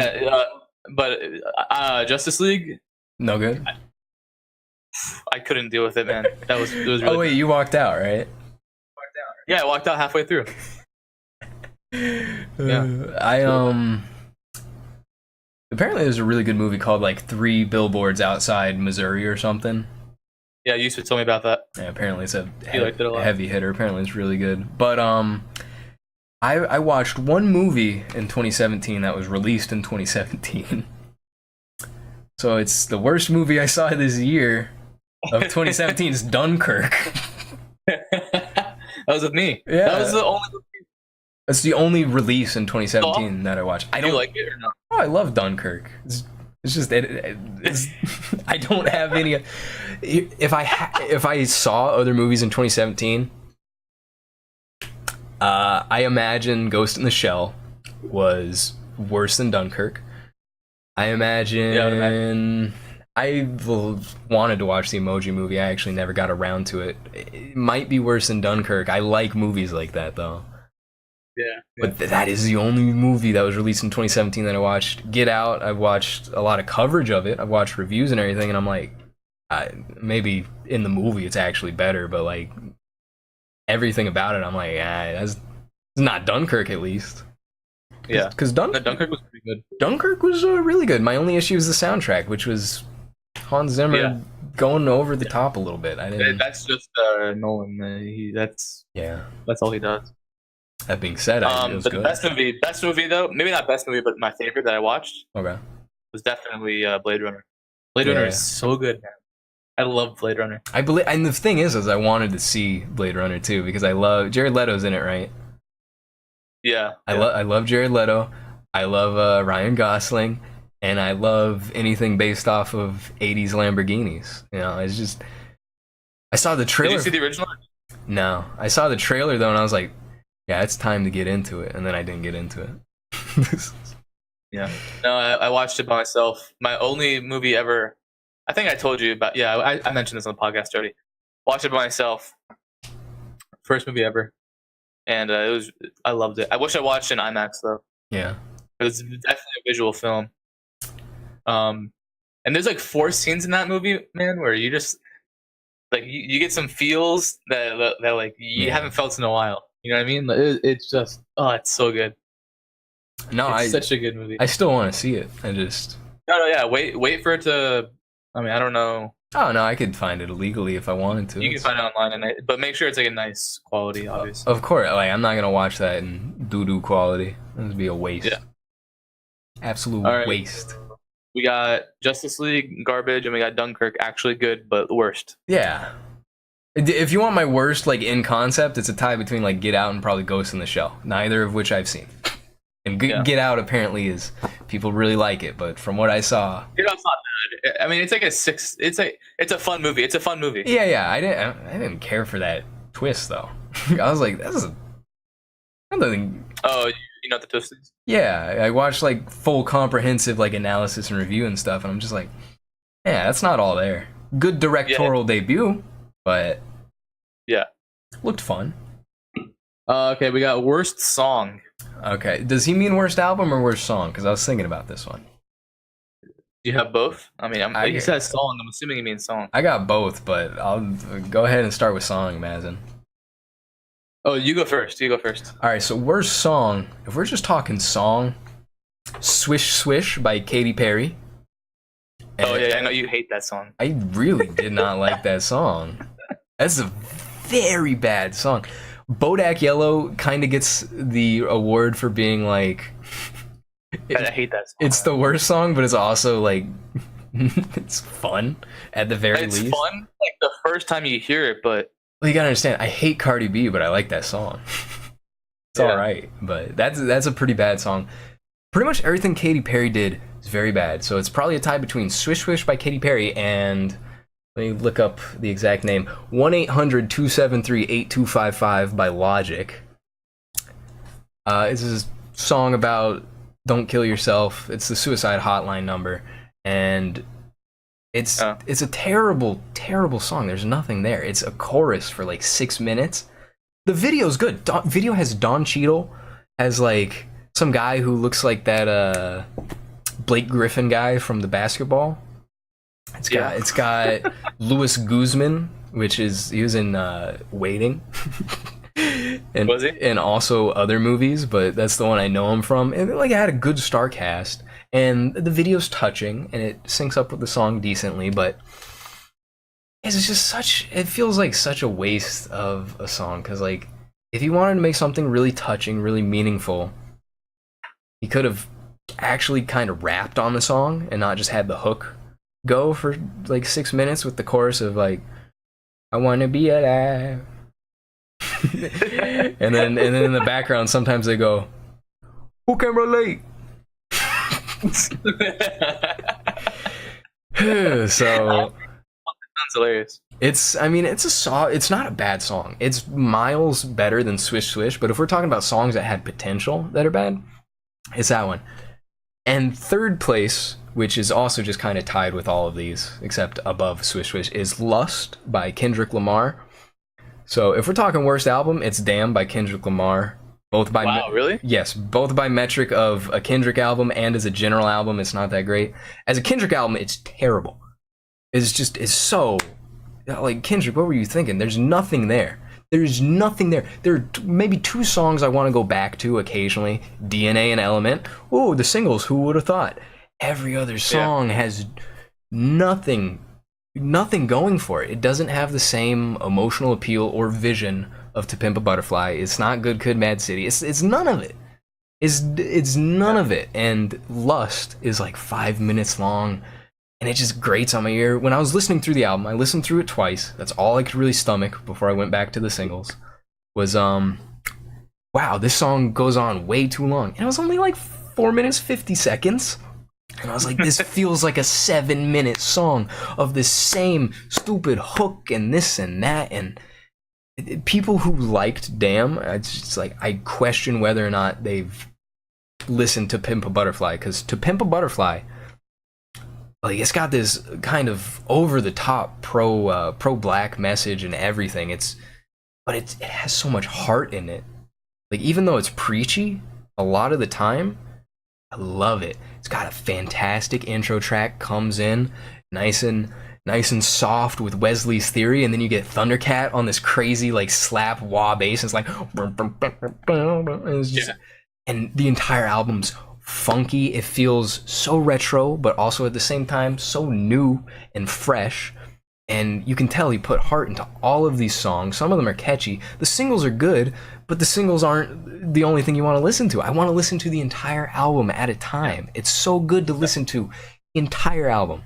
It's a concept. I agree with you about Damn, the DNA and what's it called? Element.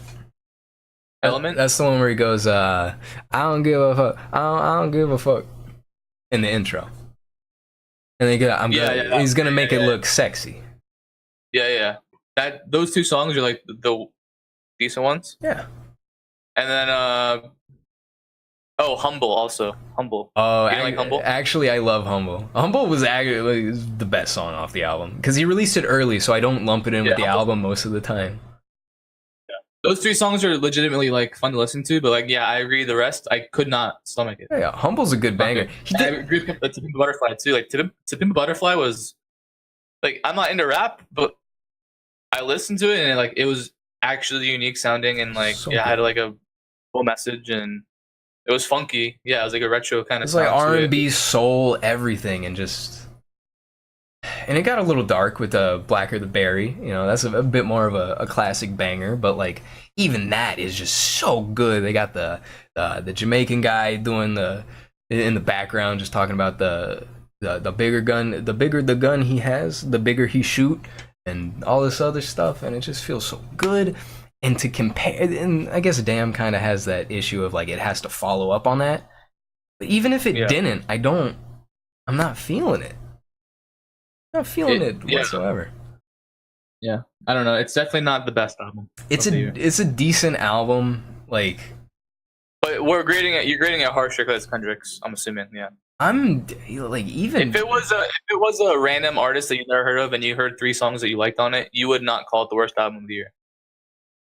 Probably not, but I mean, I like the singles. I mean, that's just how things are. Like, yeah. Even if it wasn't Kendrick, I still don't know if I'd be too into it. Other than Humble, which is grade A banger, DNA, which is nice, catchy, hyphy, and then Element, which is like sometimes I want to go back to it. Everything else, Lust, Pride, whatever, just oh man, it's just the song they did with U2. What kind of collaboration is that? I didn't like it. My worst song. Yeah. Despacito. Oh, you didn't like it? That was the worst. That's the worst song. I don't care. I don't care if the first time you listened to it you thought it was catchy. The amount of times it was overplayed. Oh, yeah. Which, technically the song's fault. But oh my god, it's the worst song ever. Well, it's so bad. It's the most played song on YouTube. It's the most played song on YouTube. Also, it's smut, we're anti-smut podcast. If you listen to the English lyrics, it's like shit. It's stuff that like you couldn't put on the radio if it was in English, you know. But since Really? it's Spanish, you can fly with it. Yeah, it's weird. I thought it was a kind of catchy song, but I never really cared about it. And the other thing is it never grated on me because I never heard it that often. You know what I did hear? 21 Pilots, whatever 3 singles they have out at a time on the radio, talking about, I used to play Pretend Buddy, and then the other ones come on and they're just like, bam, bam, bam, bam, bam, bam, bam, bam, bam. Please don't make We used to play Pretend other things. We can build a rocket ship and we can fly it far away. They're not, like, I don't even dislike them that much, but you can't have like 4 songs simultaneously being the only thing played on a station. Yeah. So that might... The 21 Pilots is overdone because they're not the worst thing ever. Yeah. But they're overplayed so much that like you start to understand. Yeah. I mean, I can't get behind them at that point. Dude, it's over the Was top. that 2017 though? They probably had this year? They probably had one that came out in 2017. The fact is that their songs from probably like 2015 are still getting played every day, over and over again. Yeah. Relentlessly. All right, we got worst take. Can I do my best album? Oh yeah, what's your best album? Because if you would have told me that Kendrick would have released like my least favorite album of the year, and you told me Jaden Smith would have done better, I wouldn't have believed you. Jaden Smith, I don't know if he did an album, but he did a bunch of singles and he did some features on various songs. Jaden Smith spit better than Kendrick this year. And that's not me saying Jaden Smith's that great. It's just saying Kendrick gotta get back in the groove or something. But the best album is Scumfuck Flower Boy by Tyler the Creator. Yeah, I knew you were gonna say that. Yeah, it's got everything that To Pimp a Butterfly had, but in Tyler the Creator's style. It feels like a cohesive experience. It doesn't feel just like a list of songs. So yeah, but I've only really listened to that one song with A$AP Rocky, which I love. It's a very catchy song, and that's kind of a banger song. The rest of the album's mostly pretty soft. It's very jazzy, very R&B kind of. Yeah, it's... Yeah, the one with A$AP's verse, he goes in. Like it's so catchy the way he hooks in. Who dat boy? Yeah, there's another banger song. There's another banger song on that album called I Ain't Got Time. And he goes, I ain't got time for the beep beep. And then... And it's great. It's got this beat where it's like this mariachi kind of thing going on. It's like, and it's real catchy. And then all the softer songs are good. His lyricism he's gotten much better. Obviously, it's not perfect. It's not Kendrick level, but it fits. It's good. It's catchy. He has a song on there where pretty much the hook is just his voice doing a rhythm where he just goes okay, and it's so good and it's emotional and you can tell he put his heart into it and it doesn't feel just like I had to put out a release, and that's what Kendrick's felt like. Best song of the year, a tie between Story of OJ by Jay-Z and 444 by Jay-Z. Jay-Z 444 is pretty much an apology for cheating on Beyonce or whoever he's married to, Rihanna, I don't know. But it's an 8.5, at least the video is 8.5 minutes long. Just a bunch of Vine clips and like videos off of YouTube. And then like the sample is so good. It's like some old like R&B song with like this minor key kind of like... it is so good, and the lyricism, he's not like spitting out like rapid triplets. It's not Migos or anything. It's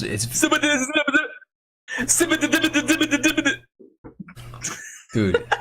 I mean, Jay-Z goes off on this track, and it feels so heartfelt, and it feels like art. Like you watch the video, and I'm like, this is art. This is art. Like you can't argue it. Whether it's good or not, that's a debate. But it really, really cemented itself in my mind. It's always a good experience. I love the beat, which is like constantly cut in and out of for like clips of like vines and stuff. Where like the guy's like got his eyes wide open. He's like, "You spit in my drink?" And it's like, "I fuck with you, man." and it's like all these clips and stuff. But the thing is all of these things had more emotion and more guidance than the entirety of Damn. Humble's a hot track though. Yeah. It's sad, but I don't keep up with any like new albums. Neither do I. It just so And happens. I mean, the only ones you ever hear about are the rap albums, anyways. But Yeah. and I'm not gonna put rap album number one. I mean, the only band really I keep up with, where like I hear they have a new album out and I say, okay, I'll go home and listen to it. Yeah, Is my boy's a Contortionist. yeah. Like I've been like honestly, like I love them. I love their music, and I've been listening to them since like they've had their first album come out, and like day one fan, you know. They put anything out this year? And yeah, they had an album come out. It's like they've been getting like progressively softer every single album. This one, it's I guess it's metal. There's not one scream on the album, Really? you know, and they don't get heavy at all, really. That's a departure, dude. Yeah. Yeah. Every single album. The first one is like straight up deathcore. Then it went to like mostly deathcore with the cleans, and then went to cleans with some deathcore, and now it's just like progressive metal with just singing, I guess. I mean, that sounds kind of good though. I might have to check that out. No. It's not a great album, but it's the only album I listen to fully and like know by name. Yeah. There is one song I like. It's really catchy. I went through like 2017 in music on Wikipedia. There's a lot of bands that I didn't know are still like together making music. There's like Sepultura. Are they really? Yeah, and like some like, I guess Metallica had an album this year too, right? yeah, I think Suicide Silence had an album. What? Yeah. They're still together? Yeah, they got a new vocalist, I think. Wow. A while ago. Okay, But, I have no idea. Yeah, a lot of music I've missed out on. Yeah, Chris hit me up. My dog Chris. You avail my album? I was like, no. No, I haven't. Sorry. I don't listen to music anymore. I found the music I like. That's all I need, I think. The music I've been listening to like for the past like few months is classical music. I've been like diving deep in it. Like I've been like almost exclusively listening to it, and then like once every like when I go to the gym, I put on metal. Yeah. And like if I'm just getting tired of classical, I'll put on whatever I know. But like for the most part, the new stuff I'm hearing is all classical. Yeah, I like Eurobeat and like Euro pop. And, like I like listening to stuff that's obviously like way past my time. You know, I was born in the wrong generation, Mazin. Yeah, of course. Yeah, my kids my days love Taylor Swift and Katy Perry, but I'm all about Queen and Led Zeppelin. Exactly, man. I mean, they're good, but no, I like a lot of. I don't know. I like a lot of sorted stuff. If anyone ever adds me on Spotify, you go through my top 200, which needs an updating. You go through my top 200. You go through like all my starred tracks. You'll see there's a lot of variety in there, but I really like. There's a few singles that I really just like, you know, like Flock of Seagulls, I Ran, parentheses, So Far Away. You know, like, that's such a good song. It's so underappreciated. You got, you know, Careless Whisper by George Michael before it became a meme. Still a good song. Kiss from a Rose by Seal. Beautiful. Oh, I love that song. That is a monstrous song. It's a banger. Oh, yeah. It's such an underrated song. People crack on it because Seal is this funny guy. Like he's just a funny looking guy. I don't know. Yeah, but it's a good ass song. Like the music video is so corny. Song of the year 2017, Kiss from a Rose. Oh man, but no, I don't know. Oh, there's just not much. Oh my God. It's so good. There is another time, but there, but you. Oh yeah, I don't like it. Yeah, it's Batman. I don't. Promo. It might have been written just for that, but whatever. But I don't. There's not much coming out recently that I'm really that into. Like Lil Yachty last year. I liked what he was doing. Kyle, I liked what he was doing with Lil Yachty. Triple X Tentacion kind of not in the spotlight anymore, but like I liked what he was doing for the most part because it's shaking up things. Kodak. Were you ever into Kodak? Kodak's just a meme, dude. I love Kodak, but like musically, he's not really that appealing to me. He's catchy, you know. I like him as a person a lot. I like what he's done for Broward. You know. Yeah, I like his voice. Oh yeah. It puts you in his voice kind of. Yeah, I like Kodak, but like not only when he's rapping. Like when he talks like in interviews, he sounds dumb. That boy is dumb. Yeah, maybe. You know? I don't like white people who unironically like Kodak Black. Yeah. But like I like unless you're from Broward. If you're from Broward, Yeah, if you're from Broward, you can mess with them. Riding Right? him. It's funny. I actually like in 2014 found a Kodak Black mixtape at a gas station with my sister. Like just a Really? just Did a you know who he was? loose. I had only heard about him from my boy Daniel in my my film class, my guitar class, both. But yeah, he showed me because I was making beats at the time, and he went on SoundCloud and he played some Kodak, and I was like, oh, neat. It blew up. Nice. Yeah. Anyways, worst take. Spend too much time on music. Like I guess it's our own personal worst take. I thought it was like worst take other people took. Yeah. You're not gonna say your own take is bad. Okay, so Unless it was just that in bad. yeah. So just a take that you've heard recently that's horrible, or just in general. Yeah, worst of 2017. Oh yeah, 2017. Yeah. Do you have one? Kind of. And it's just what we've talked about earlier. Anyone who still thinks that like Connor is the greatest of all time or a contender, because a lot of people still have that take.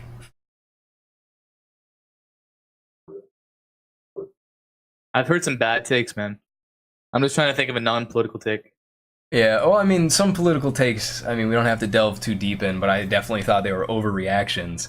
Like Nancy Pelosi talking about the tax reform bill, calling it Armageddon, and that someone asked like, "Is this the end of the world?" And she's like, "Yes, this is. This is Armageddon." I'm like, man, you sure? That's all I can. I'm gonna figure. That's all I can I'm think gonna of think politically. I'm gonna think of it. Okay. A really, really bad take. What other questions we got? Okay, well, yeah, move on, and I'll try to think of one. Okay. Okay, the rest are all by Steven.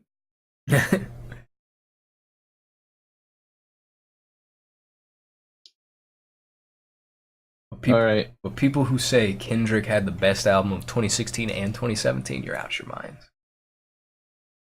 All right, here it is. What is it? Could we get a power ranking of the states? Live, all 50? You really... No. Probably just like top 10. Here, okay, we talked about it last episode. We need to figure out our top 10 states. Yeah. All right, so let's take the big boys and put them into a barrel, see where they lie. We got Texas, California, New York, Florida, New Jersey. No. New Jersey's not in the big boy states. It's not a big boy state. You really don't think? No, I don't think so. What about like Ohio, Connecticut? Oh, okay. How about we do our separate? Let's do our separate lists. Okay. And then we'll see what intersects, and then we'll try to come up with a comprehensive. Okay. Yeah. Let me get some paper out.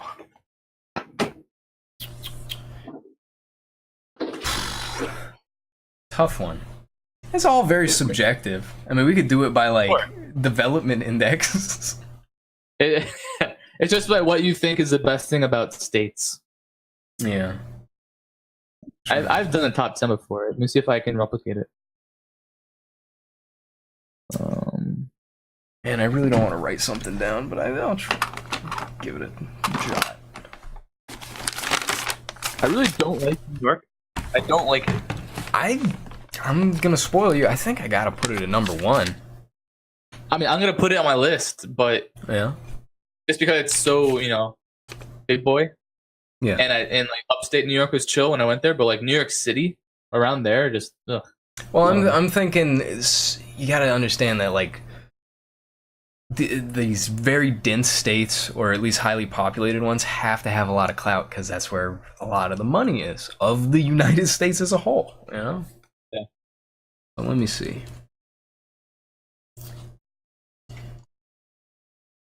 Okay, yeah, I can put this one here, I guess.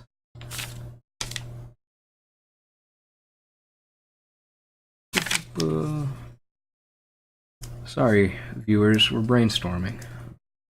Yeah, this is important. You follow along at home, make your own lists. It really is, yeah. Okay, so I got 6 there. What can I throw? I got 8 I'm pretty confident with.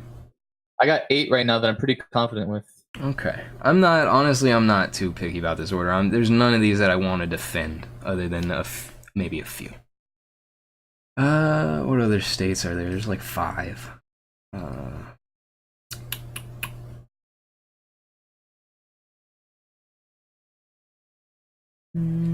Okay. Wow, I'm pretty sure I misspelled that one. I'm a dingus, dude. I got one more left. I don't know what to put as my last one. Oh, this one's actually really important. I need that one. 3, 6, 8. I need 2 more. Oh, well, yeah, I gotta give credit where credit's due. This is an important one. These top 9 I have, like, I know for sure they're top states. And I can't think of the last one. The last one's, like, just up to, like... What you like? Yeah, I mean... I'll go with a good old New England state. All right. I've got, I got 10 written out. Wait, are you in... Are your states in order or what? No, I gotta order them, but I've got 10 written down. I want you to read off your 10, but not in order. But I want to see. Yeah. I want to see how many we matched. Okay, Florida. Keep going. Right, is that just tell me if it's a match or not? No, Florida? no, keep going. I want to do it in one whole bulk. Okay, Florida, Texas, California, New York, Massachusetts, Pennsylvania, Virginia, Tennessee, Colorado, Vermont. Matched you on New York, Texas, Florida, Massachusetts, California, Colorado. Slower. I matched New York, Texas. You want my top 10 or what I matched you on? What you matched me with? New York, Texas, Florida, Massachusetts, California, Colorado, which I spelled Colorado, Virginia. That's what we matched on. Can you guess my 3 loose ones? 3 loose ones. So you didn't have Pennsylvania, you didn't have Tennessee, you didn't have Vermont. I didn't have Pennsylvania, but I should probably, if I were to revise this, I'd put Pennsylvania in. I would not put Tennessee or Vermont in. 0 chance they'd be in the top 10. Are you going Washington? Washington is up there. Okay. I'm willing to take Vermont out for Washington. Yeah. So we'll add Washington. Can you guess the other 2? Because I feel like you can guess. I think you can guess the other 2 for me. Wyoming? No, but a genuine guess. Yeah. Oh, Arizona. Arizona's on there, yeah. And what's the last one that I have in my top 10? I don't agree with Arizona. I can't put that in my list. I went to Arizona and it changed me. It was beautiful. Okay. I went to Arizona too, but maybe it's just subjective, but I really liked Arizona. Did you see the Grand Canyon? Yeah. Yeah. That was cool. But... And the areas around the Grand Canyon I like too. What's the region? North Midwest, kinda just Illinois? No. Close-ish.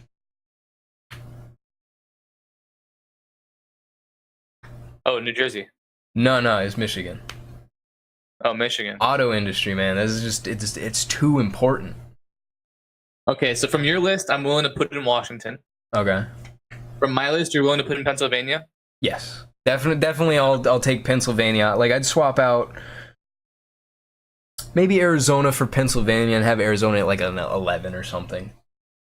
Okay, so I have Tennessee and you have Michigan that we have to sort out. And I'm not gonna budge on Tennessee. I mean, if you want to sub something, if you want to sub something else in the place of both of those, we can talk. But how about Maine? The thing is I went to Maine and it's beautiful. And if I had to pick anywhere to live other than probably like Arizona or Florida or Texas, Maine's definitely top 5. But it's actually like no one lives there. It's I I mean, it's a beautiful state, but it just doesn't have the impact that all these other ones do. What were the three? You had Arizona, Washington, and Michigan. Michigan. The Washington's in. Arizona, I just can't do it. Okay. I can go Michigan over Tennessee. I mean, I don't agree with it. No, but it's not like I'll trade. I'll trade them out.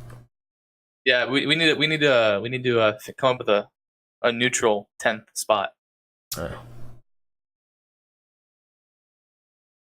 I don't know. If you don't want Arizona in there, that's understandable. But Michigan over Tennessee every day. Washington over I disagree. Vermont. I disagree, but we'll go. I'll put in Michigan over Tennessee. Is it just because you like football? Tennessee? No. Yeah. I like the entire kind of like development of the auto like world. Yeah, I don't know. But nowadays, Michigan seems like a dump. I kind of, yeah. Yeah, I feel like Tennessee. I've been to Tennessee, like all over, like forests, and they have big cities. They have like. Yeah, I didn't really care for it. I went there once, and I was like, feels like a better Georgia. What city did you go to? What's the big ones? Nashville. Knoxville. I went to Nashville. Yeah, it's definitely a better Georgia. Like, I was like, okay, so the official. Okay, we need to put these in order now. What's the best state? Texas? I mean, are we saying best state or like is best an encompassment of like most important and like also? It's for the most part, it has to be important, but also like subjectively, we want to live there. There's cool stuff there. I think my number one's leaning towards New York. I could maybe put Texas at number one, maybe. But the thing about Texas is like, it's just not there. It's not it's in the like the middle of California and New York, kind of literally, but also, it's not. I don't feel it's obviously developed, but New York. Everyone that I know that's from New York City hates it. I know. I hate it. I know. It's not about whether or not you like to live there. I mean, that is a portion of it, but I'm thinking of just like the output, the trade, the history behind it, the fact that it's so dense, and you got Texas has what? History. It does. Here. I'll be okay. We can put New York number one. Yeah. As long as we put Texas 2. Yeah. Because I'm not allowing California in front of Texas. Oh no, I wouldn't put California in front of Texas at any point. I'm just saying that even though I don't like New York, it's hard for me not to put it at number one just off of importance alone. That's like a lot of the East Coast population, like right there. Would you put Texas over Florida? Yeah. Okay, so Texas 2. So you got New York, Texas. All right. Yeah, we can agree on that. Okay. Texas, New York. Okay, so I'm assuming it's between California, Florida, and Massachusetts. I was thinking Massachusetts and California. I'd probably give it to California just because, once again, of the importance, the size, everything. It's nice out there for the most part until you get to the cities, which are, from what I can tell, not very nice. Just hot. Yeah, Los Angeles. I'm sure like San Francisco seems cool, and the Bay Area and San Diego seems chill, but yeah, Los Angeles seems like trash. I've never been there, but it's kind of a dump fire. Like, yeah, but there's a lot of rural areas that seem cool. Yeah, it's also just really important with like the development of tech and the entire Silicon Valley boom and everything, and the gold rush. Yeah, gold rush. Yeah. 3 California, Florida, Massachusetts at 4. I was in Connecticut for a while. I really like that, and that's kind of like Massachusetts. It's very much like it. No, I put Florida 4. I put Florida before Massachusetts. Yeah, I like Florida a lot. Florida's underrated. Very much. Okay. So, now we got Pennsylvania, Virginia, Michigan, Colorado, Washington. My pick is Pennsylvania. Yeah, I'm fine. I'm sorry. I'm sorry. My pick is Virginia. For history, mainly? Yeah, mainly. And I go there a lot, and it's of the Mid-Atlantic, I'd say it's the best state. Like the North Carolina, South Carolina, all those guys. Between Pennsylvania and Virginia for me. I'm not sure I've never been to Pennsylvania. I actually have. What would you queue up? What would you queue up after Virginia. Pennsylvania. And if you put Pennsylvania there, would you put Virginia below that? All right. Yeah. I'm up in the air. You can pick either one. I don't care. No, once again, I'm indifferent. They're kind of like very similar. I'm gonna go Pennsylvania on the potential since I haven't been there. I think it'll be better than in my. I think Philadelphia would really put it over the top.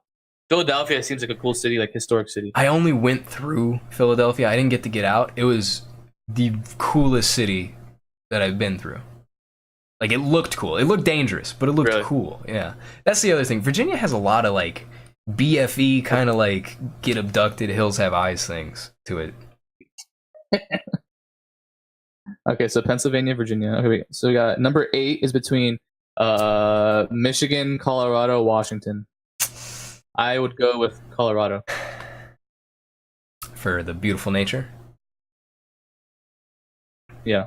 Denver's a decent city, too. Yeah. It's a decent hub. I mean, I don't know what big city in Michigan you want to go to. I don't know. Good parts of Detroit.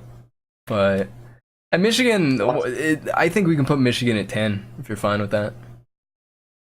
I think it's mainly just in there because it's impactful. It obviously doesn't really have the same clout as it used to, but I feel like it just did so much work for the United States as a whole. So are you putting Colorado over Washington or Washington over Colorado? I'll put Colorado over Washington, no problem. All right. I don't want to go as in-depth with the worst. What's up? I don't want to go as in-depth with the worst, though. No, just like bottom 3. Oh, yeah. Easy. So what's the worst state? Wyoming. Wyoming? Yeah. Even I feel like there's ruralness to Wyoming that's pretty cool, though. Nebraska? Wyoming's bottom 3. Nebraska's kind of like the same as every other Midwest state, except it doesn't have that same, beautiful, like, oh, hey, random mountains. They had the faces already carved on them, Mazin. I also think New Mexico is probably trash. Really? Yeah, I don't know. You like Arizona, so you probably wouldn't mind New Mexico. I liked going through New Mexico. It seemed pretty cool. It was like Texas. And the desert climate kind of thing. I don't know. Okay, Nebraska I'm down to put last. I think I'm fine with it in last, but like I don't want to put it there. Nebraska hasn't done anything wrong to me. Wyoming has done wrong to everyone. Okay, well I'll put Wyoming there. It's got those national parks. Those national parks are so big. Yeah. I mean, all right, can we put it at 2 for now? Second to worst? Yeah. 49. Yeah. What else is bad? Something else in the Midwest. Montana's pretty great. Indiana? Kentucky. Kentucky's not great, I don't think, right? No. What about West Virginia? They have like a huge drug problem over there, and I don't know if it has any of the good stuff of Virginia. It has more mountains, but Virginia has mountains too. It's East Coast Wyoming. Yeah. West Virginia. Would you put it 50 or 48? West Virginia? Probably like 48. Okay, so what's the worst state? Wyoming. Oh man, no, dude, the numbers on Wyoming are actually crazy though. Like, how about Idaho or Utah? I feel like both of those have things going for them. What does Idaho have going for it? Who the hell lives in Idaho? I think there's good like nature there, and I feel like it's not like dangerous to live there. I don't think they have a meth problem. These all go for Wyoming too. Yeah, but Wyoming has like it's actually a cesspit, other than like the trees and everything. It was built on like an irradiated plot of land. The people there are not human, Mazin. So what's the worst, man? Not Alabama. Definitely not the worst. No, the worst. I'd go Kentucky. You'd go Kentucky? Yeah. I feel like gotta arrange it because I just can't see Kentucky being worse than. Oh, Wyoming's got the national parks. That's the only thing keeping it from bottom. It also has the population that would probably, destroy that entire national park for like a little bit of a crack rock. So like, the nature in Wyoming isn't appreciated by the people who live there, I don't think. No, it's all tourists. Wyoming's 49. If you want to put Kentucky 50, I think that's fine. But like, I'd like to check out Kentucky for myself to really gauge that. Yeah. I feel like it's unfair to give it that when it's like, I mean, a lot of the places in the South aren't doing too well, like statistically compared to every other state. But we'll put Kentucky there, a tentative Kentucky. Yeah. I know you're not a fan of Louisiana, but definitely not bottom 3. Ooh, Louisiana should be number 50. Oh, ugh. No. Louisiana is my official 50, but I'm not. I know you wouldn't agree to that, so I didn't even bring it up. Well, I'm just trying. I gotta give you. I mean, the rationale behind it is you won't give Wyoming the 50 because of the nature. I don't think Wyoming's anywhere near bottom 3. I think Wyoming's easily bottom 1. All right. The thing is that if you're gonna give Wyoming a pass because of the nature, I don't think you can condemn Louisiana without considering, culture. Louisiana, just like Louisiana itself. I mean, New Orleans itself kind of lifts Louisiana, like definitely out of the bottom 10, I'd say. Maybe not farther than that. But like, that town carries the state. It does, exactly. If New Orleans wasn't, New Orleans is degenerate. All right, let's not hype it up too much. Louisiana would be. If New Orleans wasn't there, Louisiana would be the worst state in the union. Can we agree on that? Yes. But New Orleans is there. Yeah. So I can't put it in bottom 5. I can't put it in bottom 10. Anything after that, yeah, we'll see. Yeah. So official Comfy Talk top 10. New York. Okay. Oh yeah. New York, Texas, California, Florida, Massachusetts, Pennsylvania, Virginia, Colorado, Washington, Michigan. And I'd probably live in all of those places over California any day. I think that's important to note. Over where? Over California. Yes. Yeah. Depending on where in California, but yeah, I don't want to be in LA. Best place to live there is probably Massachusetts or Pennsylvania, I would say. I really liked Connecticut though. Yeah, it was great. I went to Massachusetts. Boston's amazing. Incredibly comfy. Maine is also very comfy. A lot of the Northeast is very comfy. Even New Jersey, I saw some beautiful parts of New Jersey where I was like, you know what, I like this. I think a lot of people would have put Jersey in their top 10. I think that's fair, but we're not doing it. We're not doing it. Maybe it probably makes top 15. Not for me, bro. I've never been there, but top 20? I don't know. Probably. Yeah, I put it in top 15. You put it in top 20. It's not that big of a difference. But, ooh, that was a brain teaser. Okay. Next question was the college football playoff. Who? Okay, so it's Clemson versus Alabama. No, reread the question. Who will win the college football playoff? Okay, go ahead. Who's going to win the championship? So number 1 is Clemson versus number 4 Alabama. Then we got number 2 Oklahoma versus number 3 who the hell's number 3? ACC, SEC. Oh, Georgia. Okay. I got Clemson over Alabama. All right.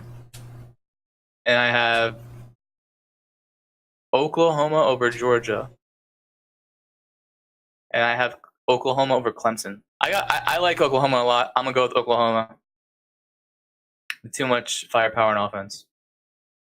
Although they have no defense. If there's gonna be a team that's gonna beat all 3 teams in the playoff that aren't Oklahoma have great defenses.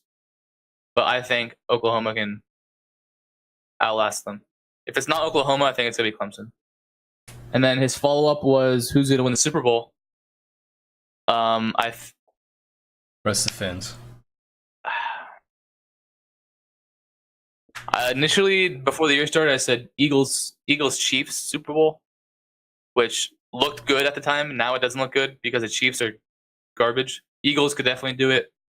If not the Eagles, I see the Saints winning. So either the Eagles or the Saints, and if I had to pick, I'm gonna go with the Saints. All right. My team. Ooh. What is the most alpha musical instrument? It's a good one. I say drums. I think they're very physical. Yeah, I think. Yeah, because it's not guitar. I don't think it's like violin or something, unless you want to make an argument that like, oh, you know, the prestige makes it alpha. But leaning towards drums, but like drums are also just kind of like, I don't want to say simple because there's a lot you can do, you know. But I don't.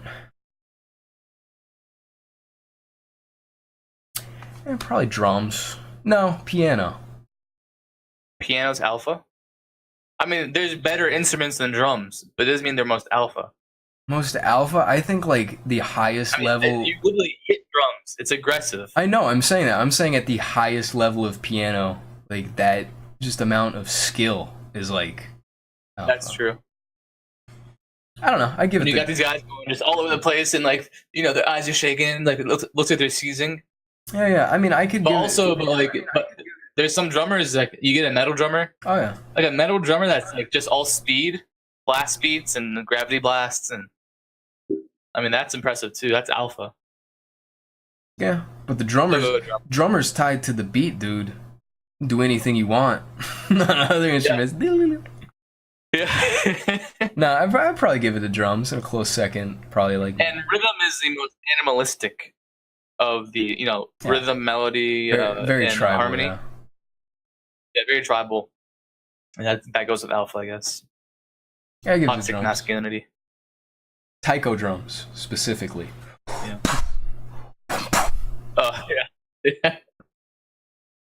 Yeah. Least alpha musical instrument. That's the last question. Piccolo.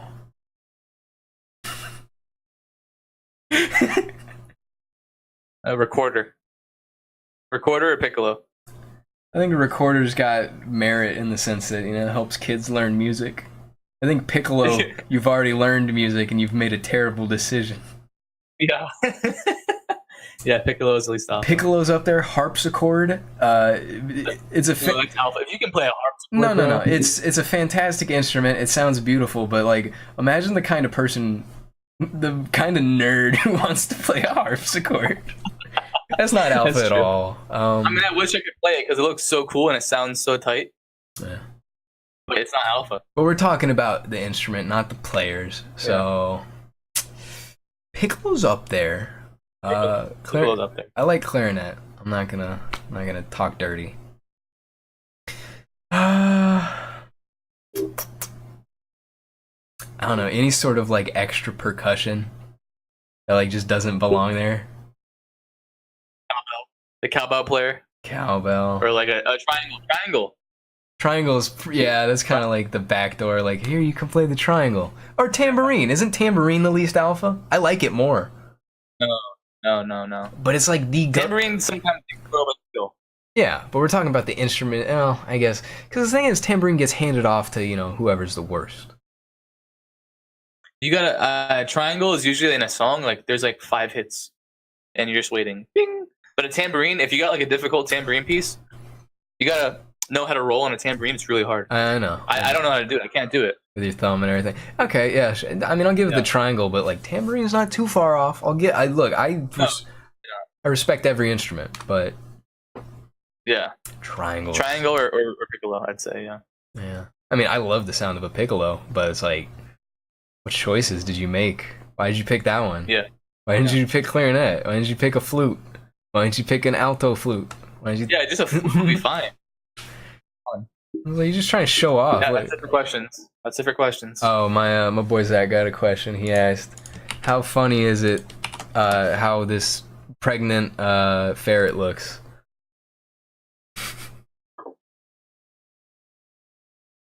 Wow, what the hell? Yeah, how funny does it look? When I first saw it, I couldn't see the head. No nuts on Comfy Talk. Yeah, no nuts. Yeah. Pretty funny. Question: how comfy does it look, or how funny? How funny. It looks very funny. I mean, it also very funny. Yeah, it doesn't look uncomfortable. It's just like hanging out. Yeah, I mean, it might. He's probably gonna die early. Well, she's probably is pregnant. Oh, she's pregnant. Yes. Okay, that makes more sense. Silly. Very funny. Very silly. Yeah, I think it's pretty funny. Very light. Merch, that is. Man, well, I wish it the best in its life with its I children. hope it doesn't eat kids. Doesn't eat its kids. Is that what ferrets do, or hamsters? Hamsters. Hamsters eat anything, I think. Anyways, I mean, that's all the questions we have. Yusuf will not be joining us next week or the week after, so don't get your hopes up. I hope he forgets. I mean, we'll see, dude. You don't watch this. Because he hasn't watched a second of our podcast. Yeah, it's hard for me to like want to invite someone on who's not watched anything. Well, I think he might have watched like our first one to see how it was, but that's no. No, Sorry. You don't watch the first one. Yeah. Anyways, I mean, that's all we got, right? Yeah, I'm really tired. I might hit the sack, if you know what I mean. Oh, what anime? Or I might go to Waffle House. I'm not sure if I'm more hungry or tired. Man, I could actually go for Waffle House right now. Kind of mad. So good. What anime are you gonna watch in the span of now until next week? Or are you gonna be too busy with finals, bro? Oh yeah, there's no way. I mean, I have no finals until Wednesday actually, so I would be able to watch anime without any finals interrupting until next episode, but not happening. I got some. I mean, I have a test tomorrow, and I got to study for the exams on Wednesday. I have 2 of them.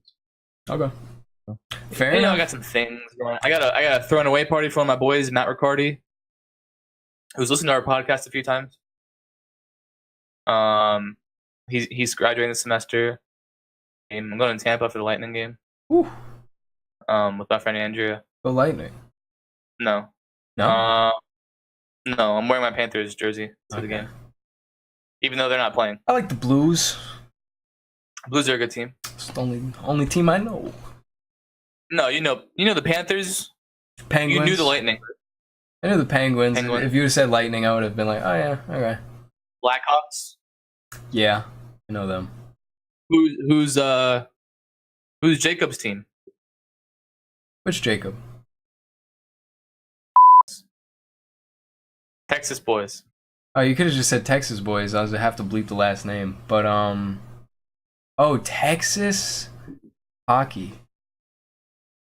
I have no idea. Dallas